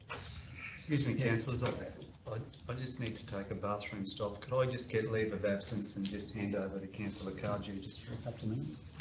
Yes. Just keep the discussion going. Yeah, look, I'd have to rely on our officers and provide this. I would have to assume that they've already got this. And it has been out of public consultation, and there's been a fair bit of public feedback from the public and against changing it. So, yeah, I would, at this point in time, I'd probably be more inclined to support the officer's recommendation in this case. Back in 1908, it's a long time ago, and it's been called Whitecrease Road for a very, very long time. And to have to try and change it now, I don't, all due respect to the McMahon family and what they've done as pioneers, I don't know whether it would be in everybody's best interest to change it back at this point in time. I think it would be appropriate to recognise the contribution that the McMahon family had in the area at that time, but I don't think changing the name now is going to be much benefit to anybody really. Councillor. Through the acting chair. Look, I think there's merit in just leaving it on the table as suggested by Councillor Wilkes. It's important that we get all the information and clarity of what's transpired, and I'm not saying that we haven't been given this information, but I don't personally know 100% that we've been given everything. So to lay it on the table for such an important decision, I don't think it's an outrageous request. I remember 12 or 18 months ago, a local pioneering family, the Johnson family, came to me saying that their name had changed on our signpost over the course of time, and they wanted it back to what it should have been to reflect. We went through that process, and we agreed that it should have been reflective of what the pioneering name should be. I think this is no different, so I would actually support laying it on the table, just for that little bit more investigation and clarification. Just in terms of the mechanics of that, the mover and seconder are in agreement, they can withdraw that motion, and the mover can then loan the family. So I'd like to withdraw that. Yeah, withdraw. Councillor Cardew, you're the seconder. I'd like to see it go to the vote personally. I don't know what we're going to achieve. I mean, I'm assuming that there's been lots of investigation, lots of time and effort spent coming to the decision that's in front of us now, I don't know what else would change. I mean, if they've searched each of the historical records, they've searched our records in our libraries and stuff. And putting that to one side, you know, there's quite a few people that live on Wrights Creek Road, and you just imagine the changes that they would have to make in their own personal circumstances, readdressing everything. They've got insurance policies, and any correspondence with any entity would have to be changed. I just don't know whether that's a good thing. So I'd just like to see this in place. Councillor, go back to Councillor Wilson, the mover Yeah, of the motion. yeah, thanks. Through the chair. Just on page 540, even in the report, it makes mention of the fact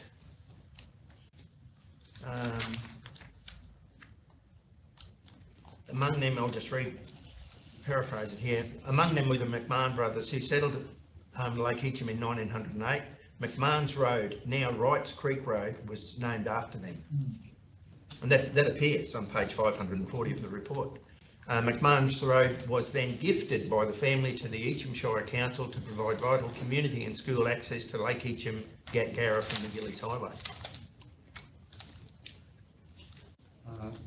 You finished, Councillor Wilson? Yes, thank you. Councillor Hodge? Yeah, look, I'm happy for it to be left on the table and have all the information. But I understand where Councillor Cardew is coming from. It is a lot of work to change these sorts of things on insurance, as I say, insurance policy, maps, everything. So I don't mind leaving it on the table, but you know, I'd like to say to everyone that we'll leave it on the table, but the recommendation may not change. Just to understand that, make that point. So, but happy to leave it on the table, rework it, come back. Councillor Hayden, have you spoken on this one? No. You don't have to. I just was out of the room, that's all. No, I'd just rather roll it over. That's Yeah, sorry, you just rather. I'll wait for the next council meeting. Okay, just leave it on the table. Leave it on the table. All right. So look, we've got a. You get a motion that's on the table, notwithstanding that the motion's before the council. Okay, the CEO's advised that we can have a procedural motion that it lays on the table, even though we've got a mover and seconder of the. So can we have a procedural? It was withdrawn. Yes. Kev didn't. Kevin didn't it? So that makes you the mover, does it? It's been withdrawn. Yeah, so it can't be withdrawn unless you both agree. Okay, right, got it. But anyway, the CEO's advised that we can have a procedural motion that leaves it on the table. So would someone like to move that? I'll move. Councillor Hodge is moving procedural motion that it's left on the tables. Yeah, the only proviso they should fix a date. Councillor Hodge, if you will. Yep, okay. We'll come back to, can the staff do it by February? February. Okay. Presumably, we only need to cross-check that what we've attached is what council currently has.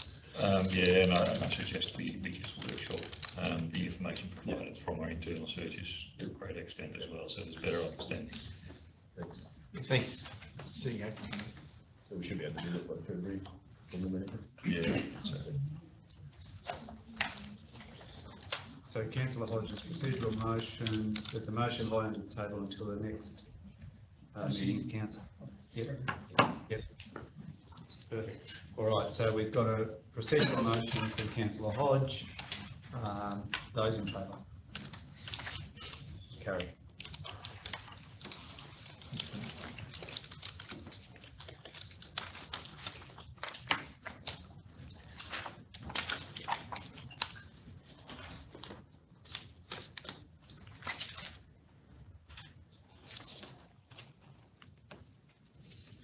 Okay, that brings us to 12.6, Cashmere Kirrama Road maintenance upgrades. Do I have a mover of the officer's recommendation? Councillor Hayden and Councillor Cardew. Councillor Hayden? There will be a but in this. Brett Blennerhassett gave fair comments regarding Kashmir Kirrama Road, maintenance works and gravel upgrading.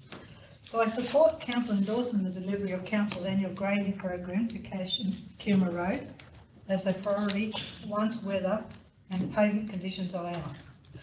Also allocating the $250,000 in the 23-24 capital budget for the upgrade as part of the road to gravel standard in accordance with the desired design service standard. It's road included in the transport strategy. But on page 2, we have a 2 and 3. There's a over $2 million for Reaper. But when you read that, it's from the Queensland monsoon flooding 22-23. So now if we go to page 3, we are rolling or waiting for Cyclone Jasper. So my question is, we were told that we would tender the 22-23 monsoon weather event in December, which I did pass on to the Blennerhassett. So he actually has questioned me now why I would say that when now it's rolled over and it's probably not going to be tendered for another 4 or 5 months at least until we have the okay from Cyclone Jasper. So would we be starting this work and then doing another claim for Jasper, or are we going to wait to have the whole lot included? And the next point is, Brett actually gave us some pipes that were washed out, and there's no mention of the pipes being reinstalled or fixed along the road. I still got a third one there. So that's just another point. Now the third point, I actually went for a drive. I went down to Tully, and I went up into the Kashmir Kirrama area, up the back way. We have 90 days for emergent work, and it looks like a bomb's gone off through some of that area, and there's another 3 pipes that are washed out. So would that not come under emergent work to stop worrying about some of this to be done? So there's 3 questions I just want to ask. So that's just 3 questions, sorry. So I actually did a drive on the weekend and had a look at some of that, and you can get through and inspect the road. No one has been, because there's hardly any traffic on it. With the first point, we're currently in the process of tendering the Jasper event flood damage provider. So that report will probably come to council in February to appoint that contractor.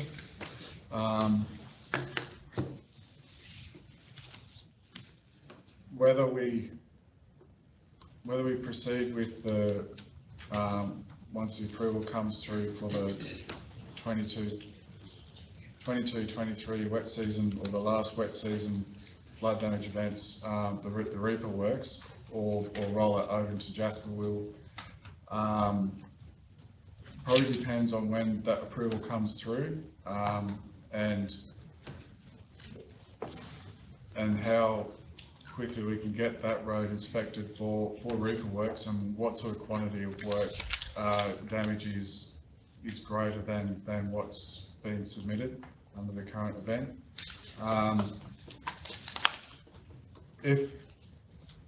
So once we know that, then we'll go forward with the whether we roll it forward or just go straight to the market. Keep you informed, Council. We'll keep the constituent informed as well as to what's progressing in that area. And I'm not sure whether the QRA will now defer consideration of the 22-23 events. So if I may, through the chair, so currently a submission for the cyclone Imogen and associated wet events that happened 21-22, plus the last year's event where that was rolled over into. That submission is with the QRA. They've given their state preliminary approval at this point in time, and I think it's now going through the second round of checks that they need to do, and then it will checked and signed off by the federal government. It's totally up to council to decide if we want to roll that over into be compliant with the damage that is now being caused by Cyclone Jasper, which we still have to assess. And the contract that our manager was referring to is to engage a consultant to do the damage assessment, not to engage a contractor to fix issues. Just wanted to clarify that. So fully recognise the fact that obviously a lot of that damage that is currently in the submission is quite old already, and that it would be quite prudent to have those works conducted as soon as possible. So rolling it over again into the Jasper event may not be the best solution, but we'll make that determination in consultation with council when that's due. But we're trying to aim to get that done as a priority. So please accept that as my undertaking in relation to that. The emergent works, yes, we do need to get out there and do a proper emergent works assessment and conduct emergent works. I just want to specify that emergent works are not restoration back to what the condition was before. It's just to make the road safely passable. So that is really minimal work. If you've got a big washout or whatever and you can't actually get through in a safe manner, then you can reinstate it's to allow safe passage. That's the only thing you can do under the emergent works. So we will undertake that as well. And I've lost the question in the middle, sorry. There's no mention of the 2 pipes. Oh yeah, no, they'll be included in. We didn't go to that level of detail in the proposal for the grading. So that $250,000 budget allocation for the grading of the 5 kilometres would also expect to be to include that type of work as well, if that satisfies you. Yeah. Anything to add, David, or is that? Yeah, so our last inspection down there was late last year. Unfortunately, we struck technical difficulties, so I would have liked to have had more information about our backlog of defects on that road. Yeah, we just can't get it, sorry. Yeah. It's not for the want of trying though. But we'll get somebody else probably on site to do the inspection. Yeah, so with the other conflict emergency works, we're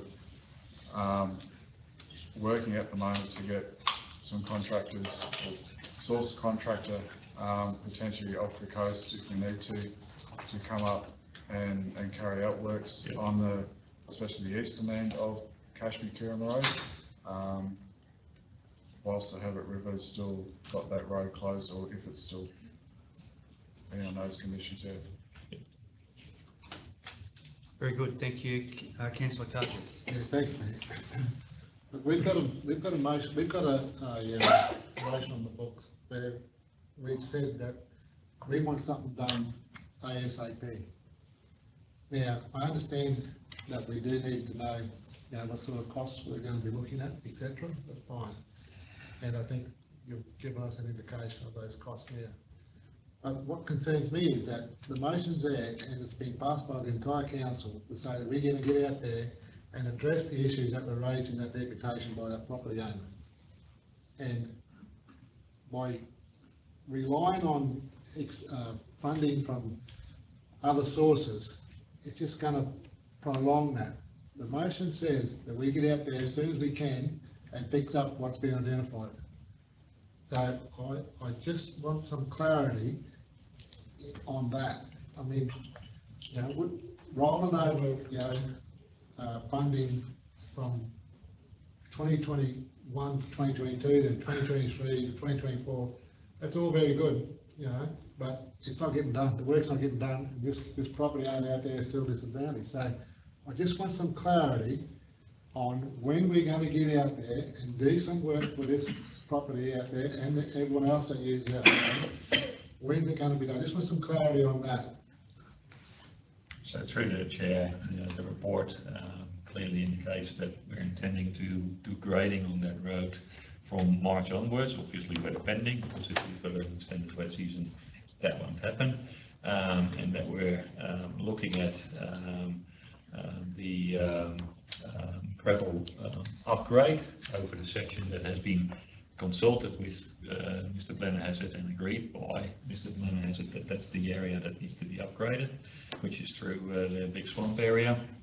That will either commence, I think from memory of the report in April, or if we want to combine that with the RFA works potentially a little bit later, but finishing by August. We cannot undertake those works while we're in the middle of a wet season, because you can't build a gravel road in the middle of a wet season as well. But that's the information provided in the report in relation to the timing. We cannot provide a timing in relation to the DRFA works, which is the $2.4 million that is included in the report, because we are awaiting the approval from the state and the federal government before we can actually undertake those works.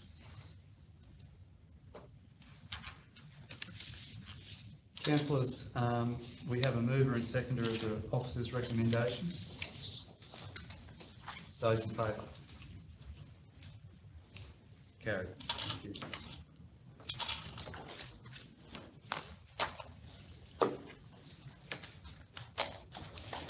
That brings us to Community and Corporate Services, 13.1, Financial Report, December 2023. Could I have a mover of the officer's recommendation? Councillor Hodge. Councillors, Councillor Bilney. Councillor Hodge. Thanks very much.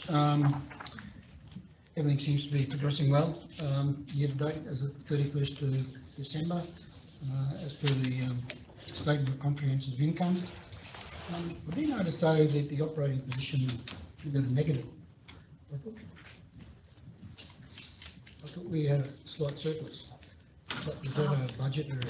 This was so this month's report is reflected on the budget review that we've completed, which was an endorsed deficit position, a slight deficit position on the budget review.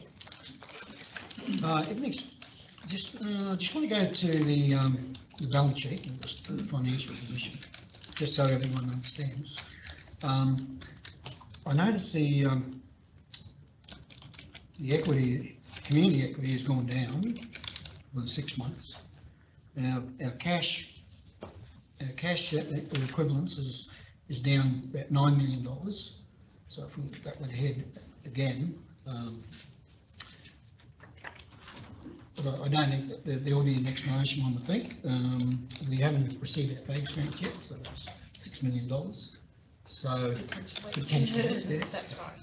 So I just wanted to make sure that that statement is correct. Is there any correct, or were there some timing issues?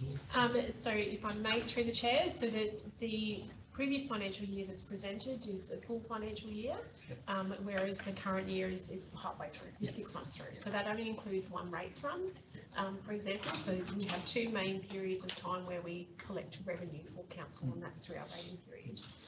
So we've only, this is reflecting only partway through the year. So as we progress, and we have a significant capital budget, we are spending the money. We have received money from our rates run, but it's certainly not reflected in the full year because it's only 6 months through. And it may be an explanation of further to support that on page, sorry, if I just get to the correct page number. On Excuse me, page... councillors, I'm just going to take another lead. Too much. Councillor Cargy. On page 551, it is a quick graph there that shows our revenue periods. So there's a lot of time, our spending is fairly consistent every month, but our revenue periods are only nearly twice per year.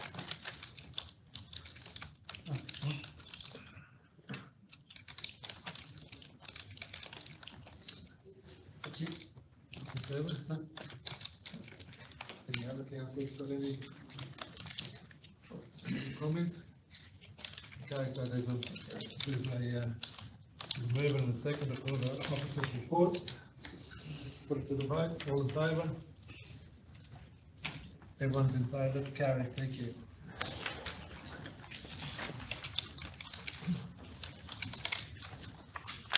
Item 13.3, Community Grants Program. No. 13.2. Oh, skipped another. Oh, there you go. You want to slip over that pretty quick. Oh, this one, okay, 13.2, proposed amendment to PSC local law, definitions to include urban planning Maybe I should have. Sorry? Maybe I shouldn't have reminded you about this one.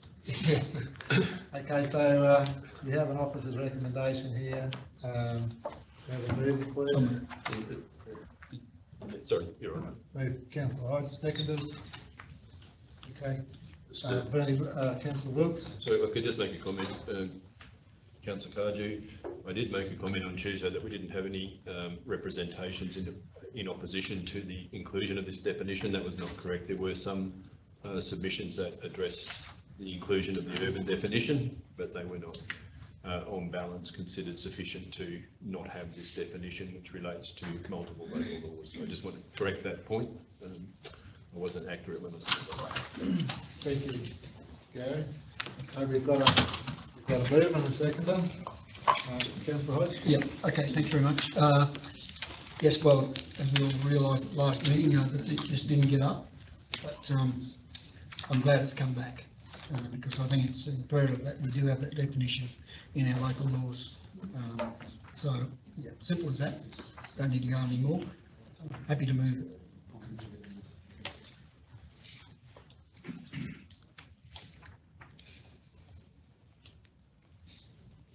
Oh, apologies. So yes, so anyone else like to talk to this one? Councillor Cardew.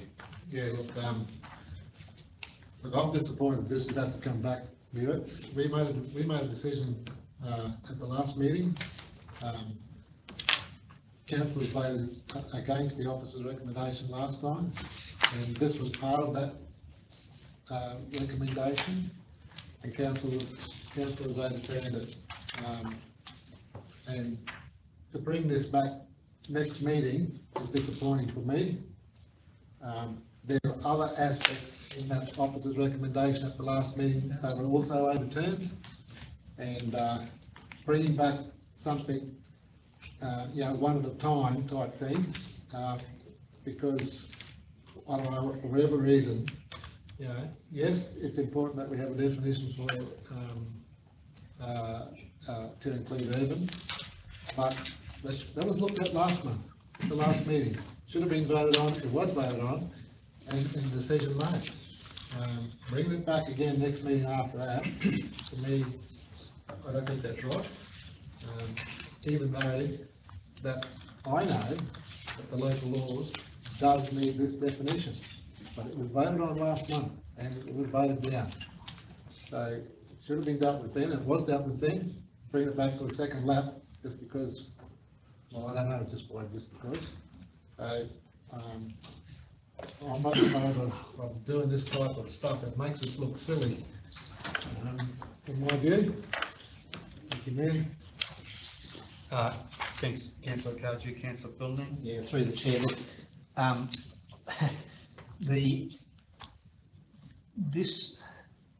what occurred last month, I was the proponent that caused the clunkiness and whatnot by moving a motion and then voting against it. The outcome was what I was hoping to achieve, but it was mixed up. Unfortunately, the urban part of that recommendation got caught up in the silliness along the way. This is just now rectifying that little anomaly, which I put my hand up for. Councillor Wills. Yeah, just very briefly, just going on from what Councillor Billing has said, we were advised during that, whatever we want to call it, at last meeting that this matter to include the word urban or the definition of urban would be brought back to a later meeting, and it is. It would have been very messy to try and discard a lot of the other proposed changes and to continue with the definition of urban in that in the last council meeting, and as Councillor Bilney has indicated, this is just a tidy way of doing it. Councillors, those in favour of the officer's recommendation? Carried. 5-1.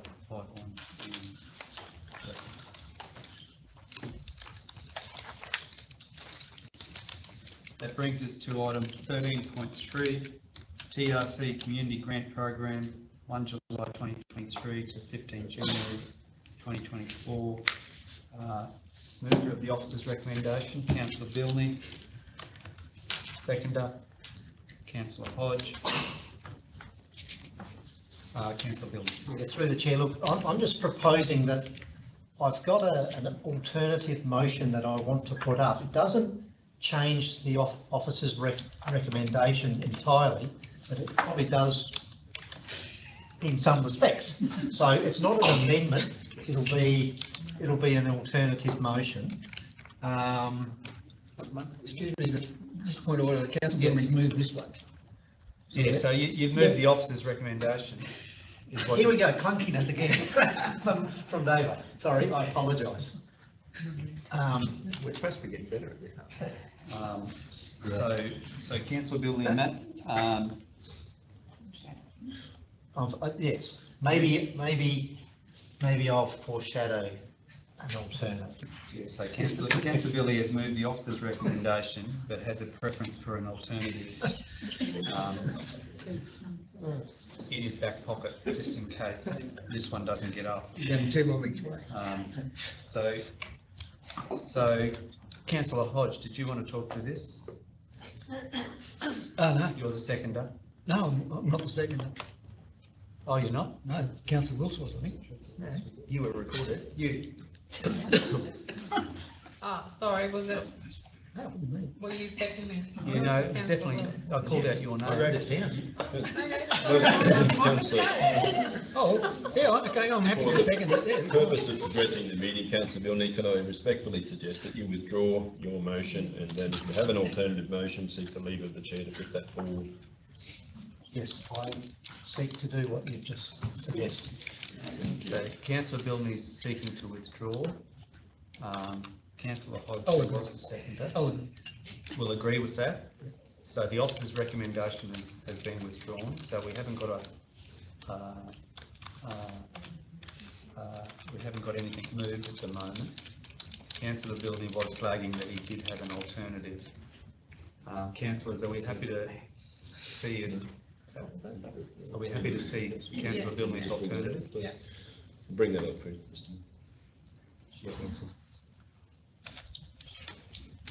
Would you like me to read that out?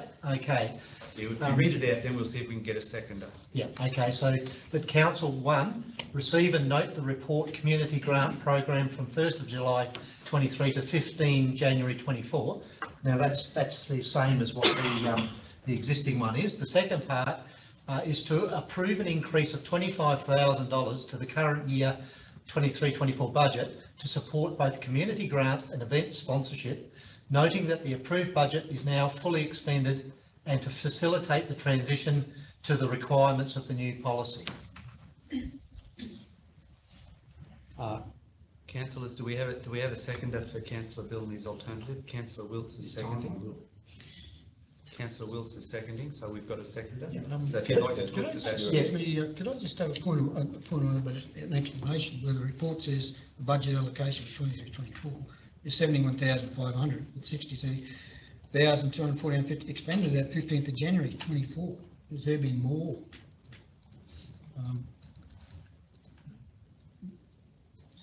Has there been more come since that date?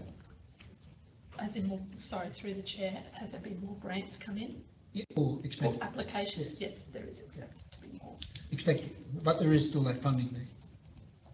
There is funding, there is some funding available that's been withheld, and that's particularly because of the new policy that's been introduced in terms of youth applications. They're now done on a quarterly basis, so we've held funds for that for the next quarter.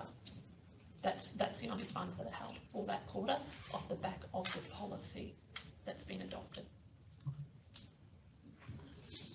All right, so I'll just go back to Councillor Bilney as the mover of the alternative. Yep. And we do have a seconder. Councillor Wills has seconded that, so Councillor Look, Bilney. I just want to put some clarity behind the reason for asking for this.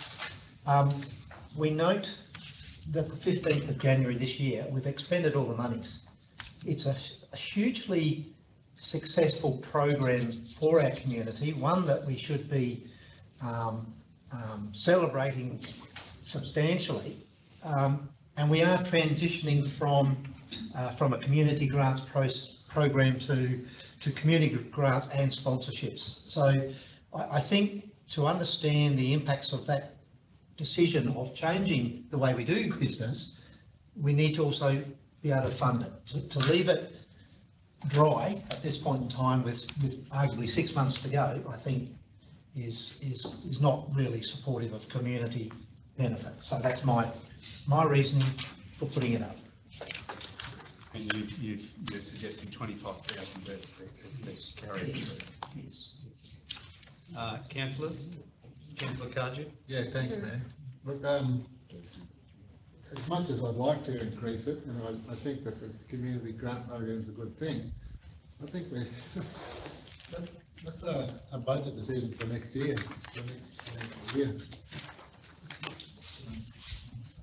Changing this now is, for me, is inappropriate. This has been going, we've had this allocation there for quite a number of years now, I believe.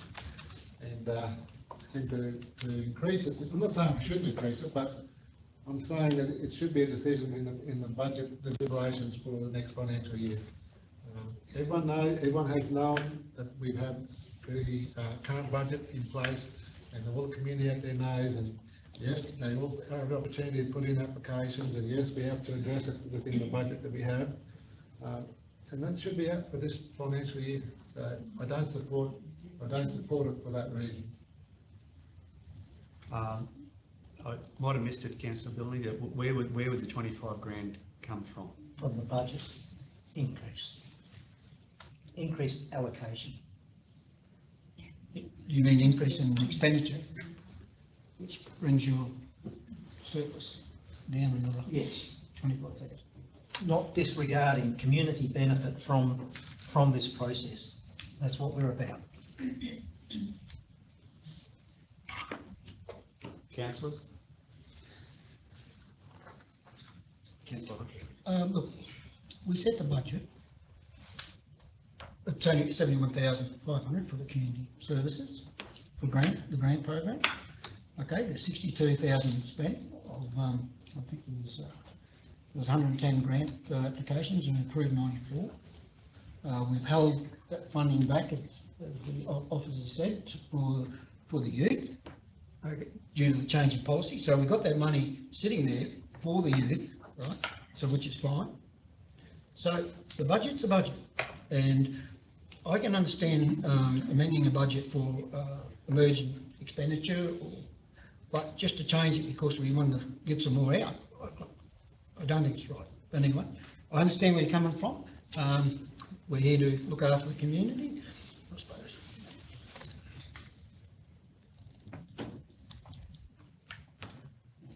I can't support it. So, I mean, if in due course, if we got more submissions come in, and the officers felt like they were substantial or they were really needy, they could come back to council and say, look, we have 2 or 3 applications that we think are really needy for the community. Will you approve those on a case-by-case basis? And I think that's the best way to go, not just to because we've spent it, up the budget. So that's it. Councillors, Through the chair, so Yeah. if I could just address that. Councillor, for every application that comes in, that would mean a report to council, just so you're aware. So councillors, we've got a mover. Councillor Billey's got his alternative motion. We've got a mover and a seconder. Final call. Those in favour of the motion that's up on the screen. That's carried.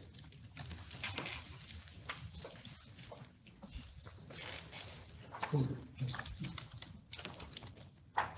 So that brings us to 13.4, RADF Grant Program 1 July 2023, 31 December 2023.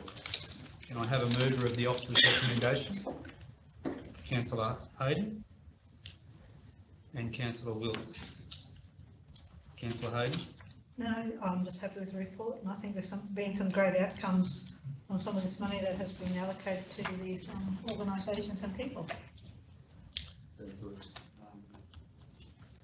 Councillor Wilson? Yeah, thanks. Yeah, through the chair. Well, the recommendation is that we just receive and note the grant program, so there's no action items coming out of that. Very good. Would you wish to add anything, Shirley? No, thank you. All right, those in favour of the officer's recommendation? Thank you.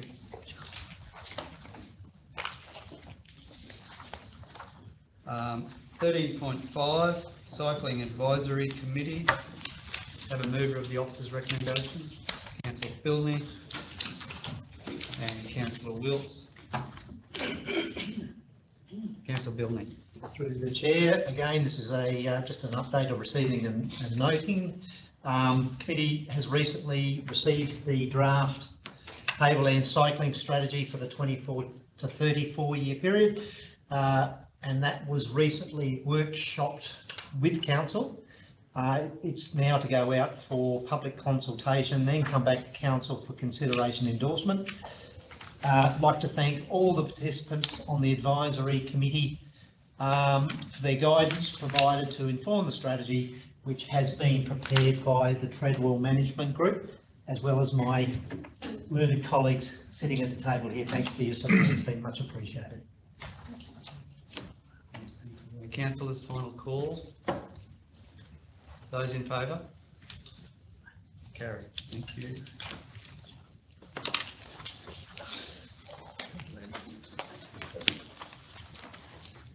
Thanks, Councillor Bilney.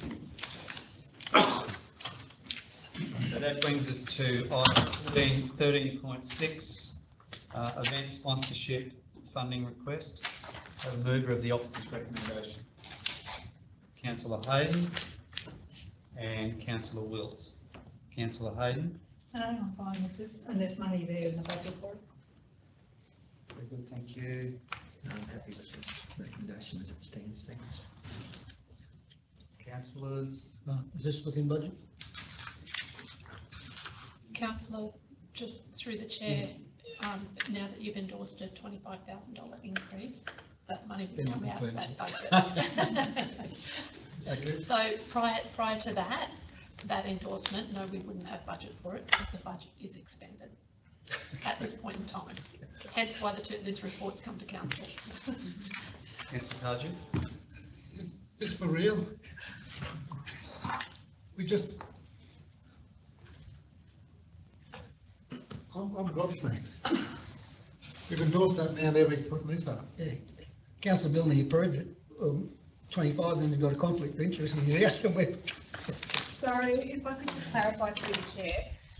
So two aspects. One is the budget. So the budget is now, that's been provided. But secondly, council just adopted a sponsorship policy which requires events to make their applications by February of the previous financial year. So these events don't comply with the policy that's now been adopted. So this is for next year, it's fine because we're doing consultation, we're letting people know that they've got to put their get their events in for sponsorship for next financial year. But for this financial year, because of that change to the policy, these events were not notified within the timeframe because it didn't exist. So that's why, even though the budget is approved, we still need council approval to support these events because it is now inconsistent with your policy. Thanks for clarifying that. Thank you. Councillors, we've got a mover and a seconder. Could I just say? Councillor Hodge. Yeah. Well, okay. Notwithstanding that the budget has been increased with the last vote, so these are within budget. I'll have to vote for it. Those in favour of the officer's recommendation? Carried. 4-1, Jack.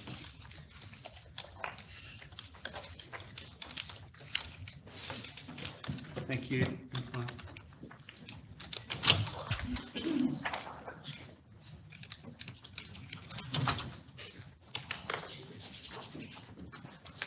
brings us to 13.7, community project request, Spokes Nest. Could I have a mover of the officer's recommendation, Councillor Hodge, and a seconder? Councillor Cardew. Councillor Hodge. Yeah, thanks very much, Mr. Mayor. Yeah, no, I agree with the, totally agree with the officers in this regard, as far as, if you want to call it public art, or through the assessment of our panel. Yeah, that was the same advice we got, so I'm happy to support the officer's recommendation. Councillors? Anyone else wish to talk? Those in favour of the officer's recommendation? Carried. Thank you.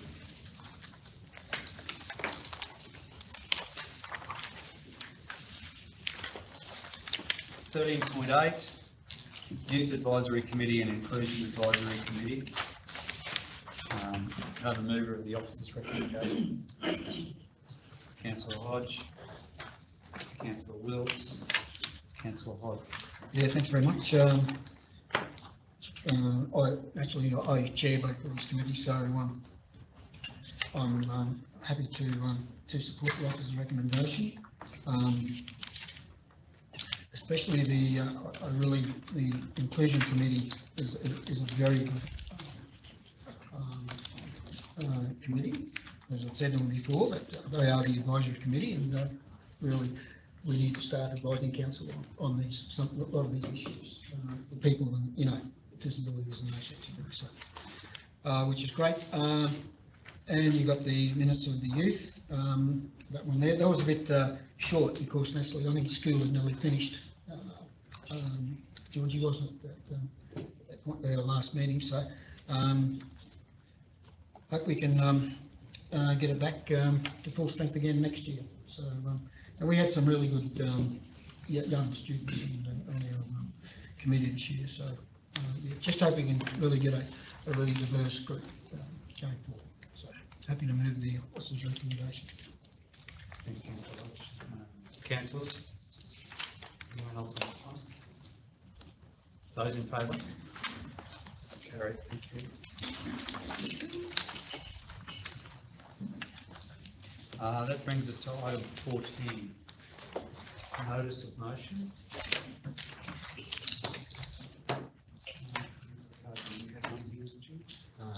Or was it business without?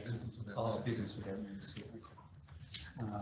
Notice of motion, I don't believe there are any. So we'll go to item 15, business without notice. Councillor Cardew. Yeah, thanks, man. Yeah, I've got a couple of businesses without notice. The first one's on the board that I'd like to move that in respect of Council's CRM system, the Chief Executive Officer provide a report to Council on A, Council's overall performance in addressing customer requests, including statistical analysis of past performance, and B, advise on measures planned to ensure that Council's adopted customer service standards are consistently met.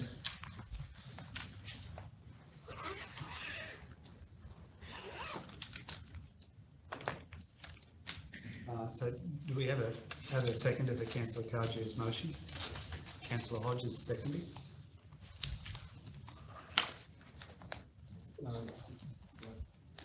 Yeah, you can go, Kathy.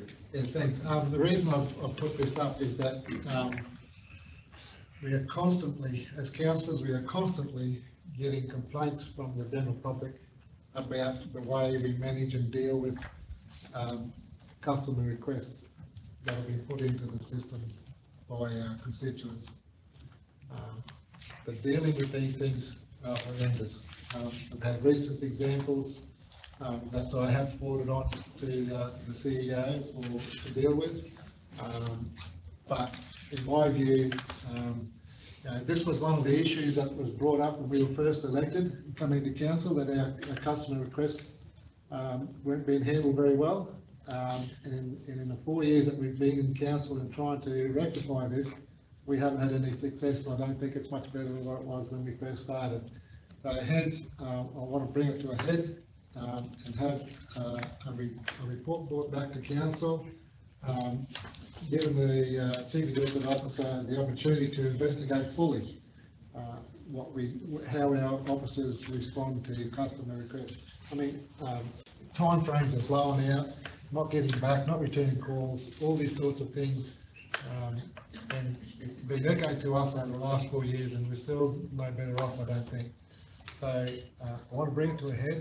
I want it fully investigated and see if we can come up with a way to improve it. So yeah, I'll put the motion up. Thanks, Councillor Cardew.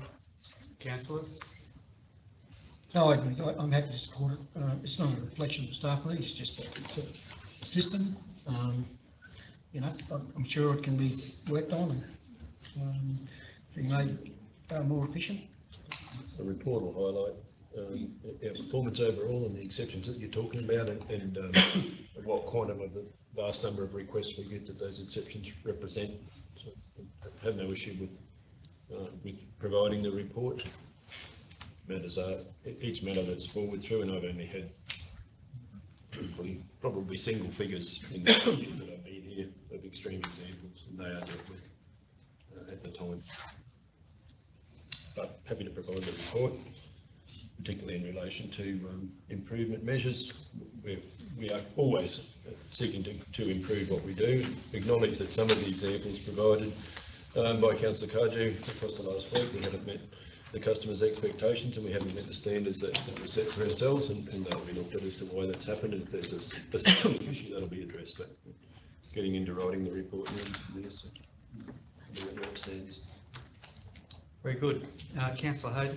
So on the flip side of that, actually, yes, I do know some requests take longer to be done, but overall, I think our customer services in the front desk are taking 100 calls a day, and to me, sometimes they just do get lost in the system, I suppose. I mean, I had a phone call of a lady yesterday who's elderly and held the phone in the emergency number for over half an hour with the music, so she hung up on me and next minute was fixed. So I just think they probably get overwhelmed sometimes, and the after hours is overwhelmed when there's a burst pipe, water's running everywhere, probably 5 phone calls will be in the same issue, and I don't know that it's poor, but I do understand why sometimes it's very slow getting some answers that we do require. Thanks, Councillor Hayden. Those in favour of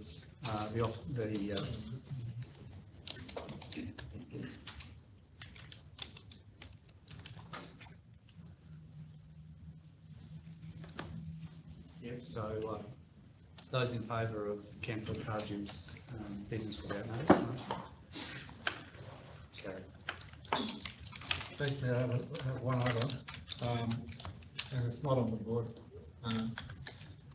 During the Christmas break, I had a call from a ratepayer, very dissatisfied with the after hours call centre, and how her issue was dealt with. And it's not the first complaint that I've had, but it's the latest one that I've had over the Christmas break, where our after calls centre people, whoever those contractors are, have, in the opinion of the ratepayer, has failed, and they're quite disgruntled with it. So what I'd like to see is a report come back to council as well on the need of our after hours call centre being contracted out, and if there are better ways to manage our after hours calls through our own internal systems that we have, given the fact that we now are very digitalised, if I can use those words, with our IT systems supposedly. I'm just wondering why we need to have after calls contracted out to an after call centre where in certain circumstances they may be failing in the delivery of that service. So I'd like to ask for a report to come back from the CEO to council, investigating if there are better options with regards to our after hours call out system. Mr Mayor, we can provide the report. It's detracting from the work that we should be doing, and the answers will be those that have been previously provided, Councillor Kirby, when you raised the matter earlier in the week. So Councillor Cardew's proposing this, this second motion. Do we have a seconder? Councillor Hodge is seconding.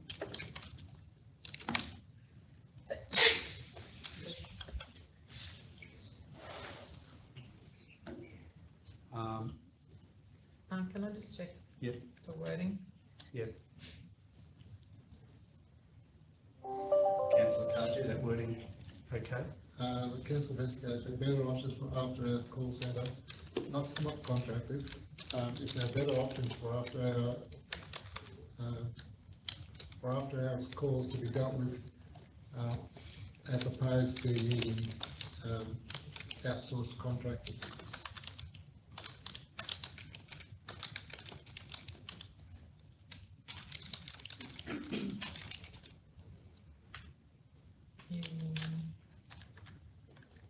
So using contractors? Yeah. Using. Outsourced contractors.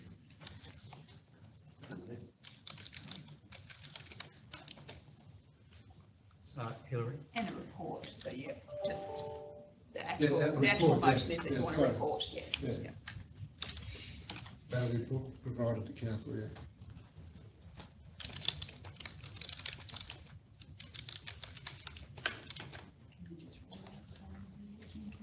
Okay, so the final wording is that a report is provided to council, investigating if there are better options for provisions of after hours calls to be dealt with as opposed to using outsourced contractors. Yeah, is that good? Councillor Hodge, you happy with that? Yeah, but look, what I prefer is that there is a date put to it. You know, it doesn't have to be next meeting. I don't think that's, you know, at a future council meeting. Only got 2 maybe. meetings, yeah, so we'll target the March meeting, and if we can't reach that until you. Thanks, Howard.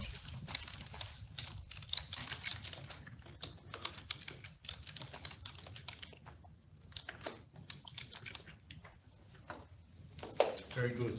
So we've got a report being sought by March meeting. Councillor Cardew, is that right? Yep, that's fine. I'm happy with that. All right. Councillors, anyone else wish to talk to this? Those in favour? Yeah, that's carried 5-1.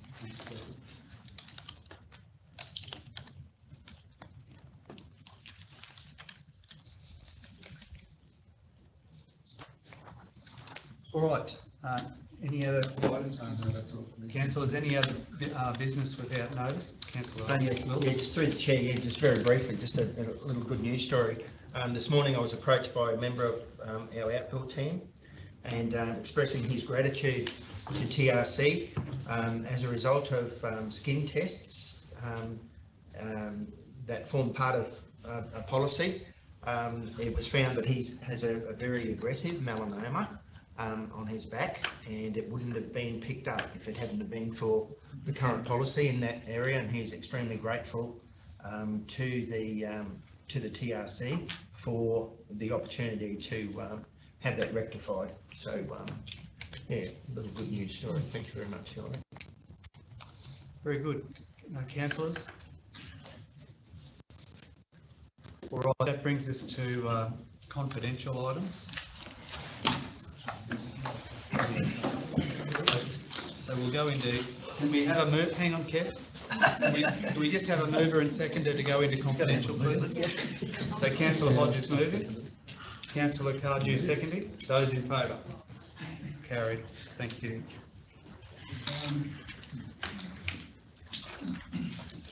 I'll leave this here, James. Okay.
Thank you. Okay, councillors, that brings us to 16.1, rate debt recovery, sale of land. Do we have a mover of the officer's recommendation? Councillor Wilts is moving, seconded Councillor Cardew. Those in favour? Carried. Thank you. Thanks very much, councillors. We'll see you all in February. Meeting closed.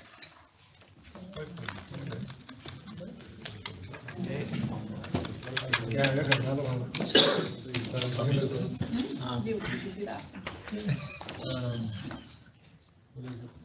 Second notice.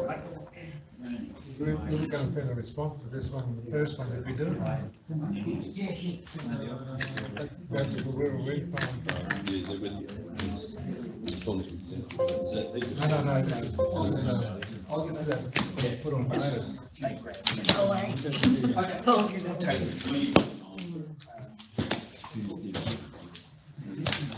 Yeah. I got a squat. Opportunity for your views. And it has been sent. And as one has been sent. No, that's not mine. Yeah. Watch the medium. Watch the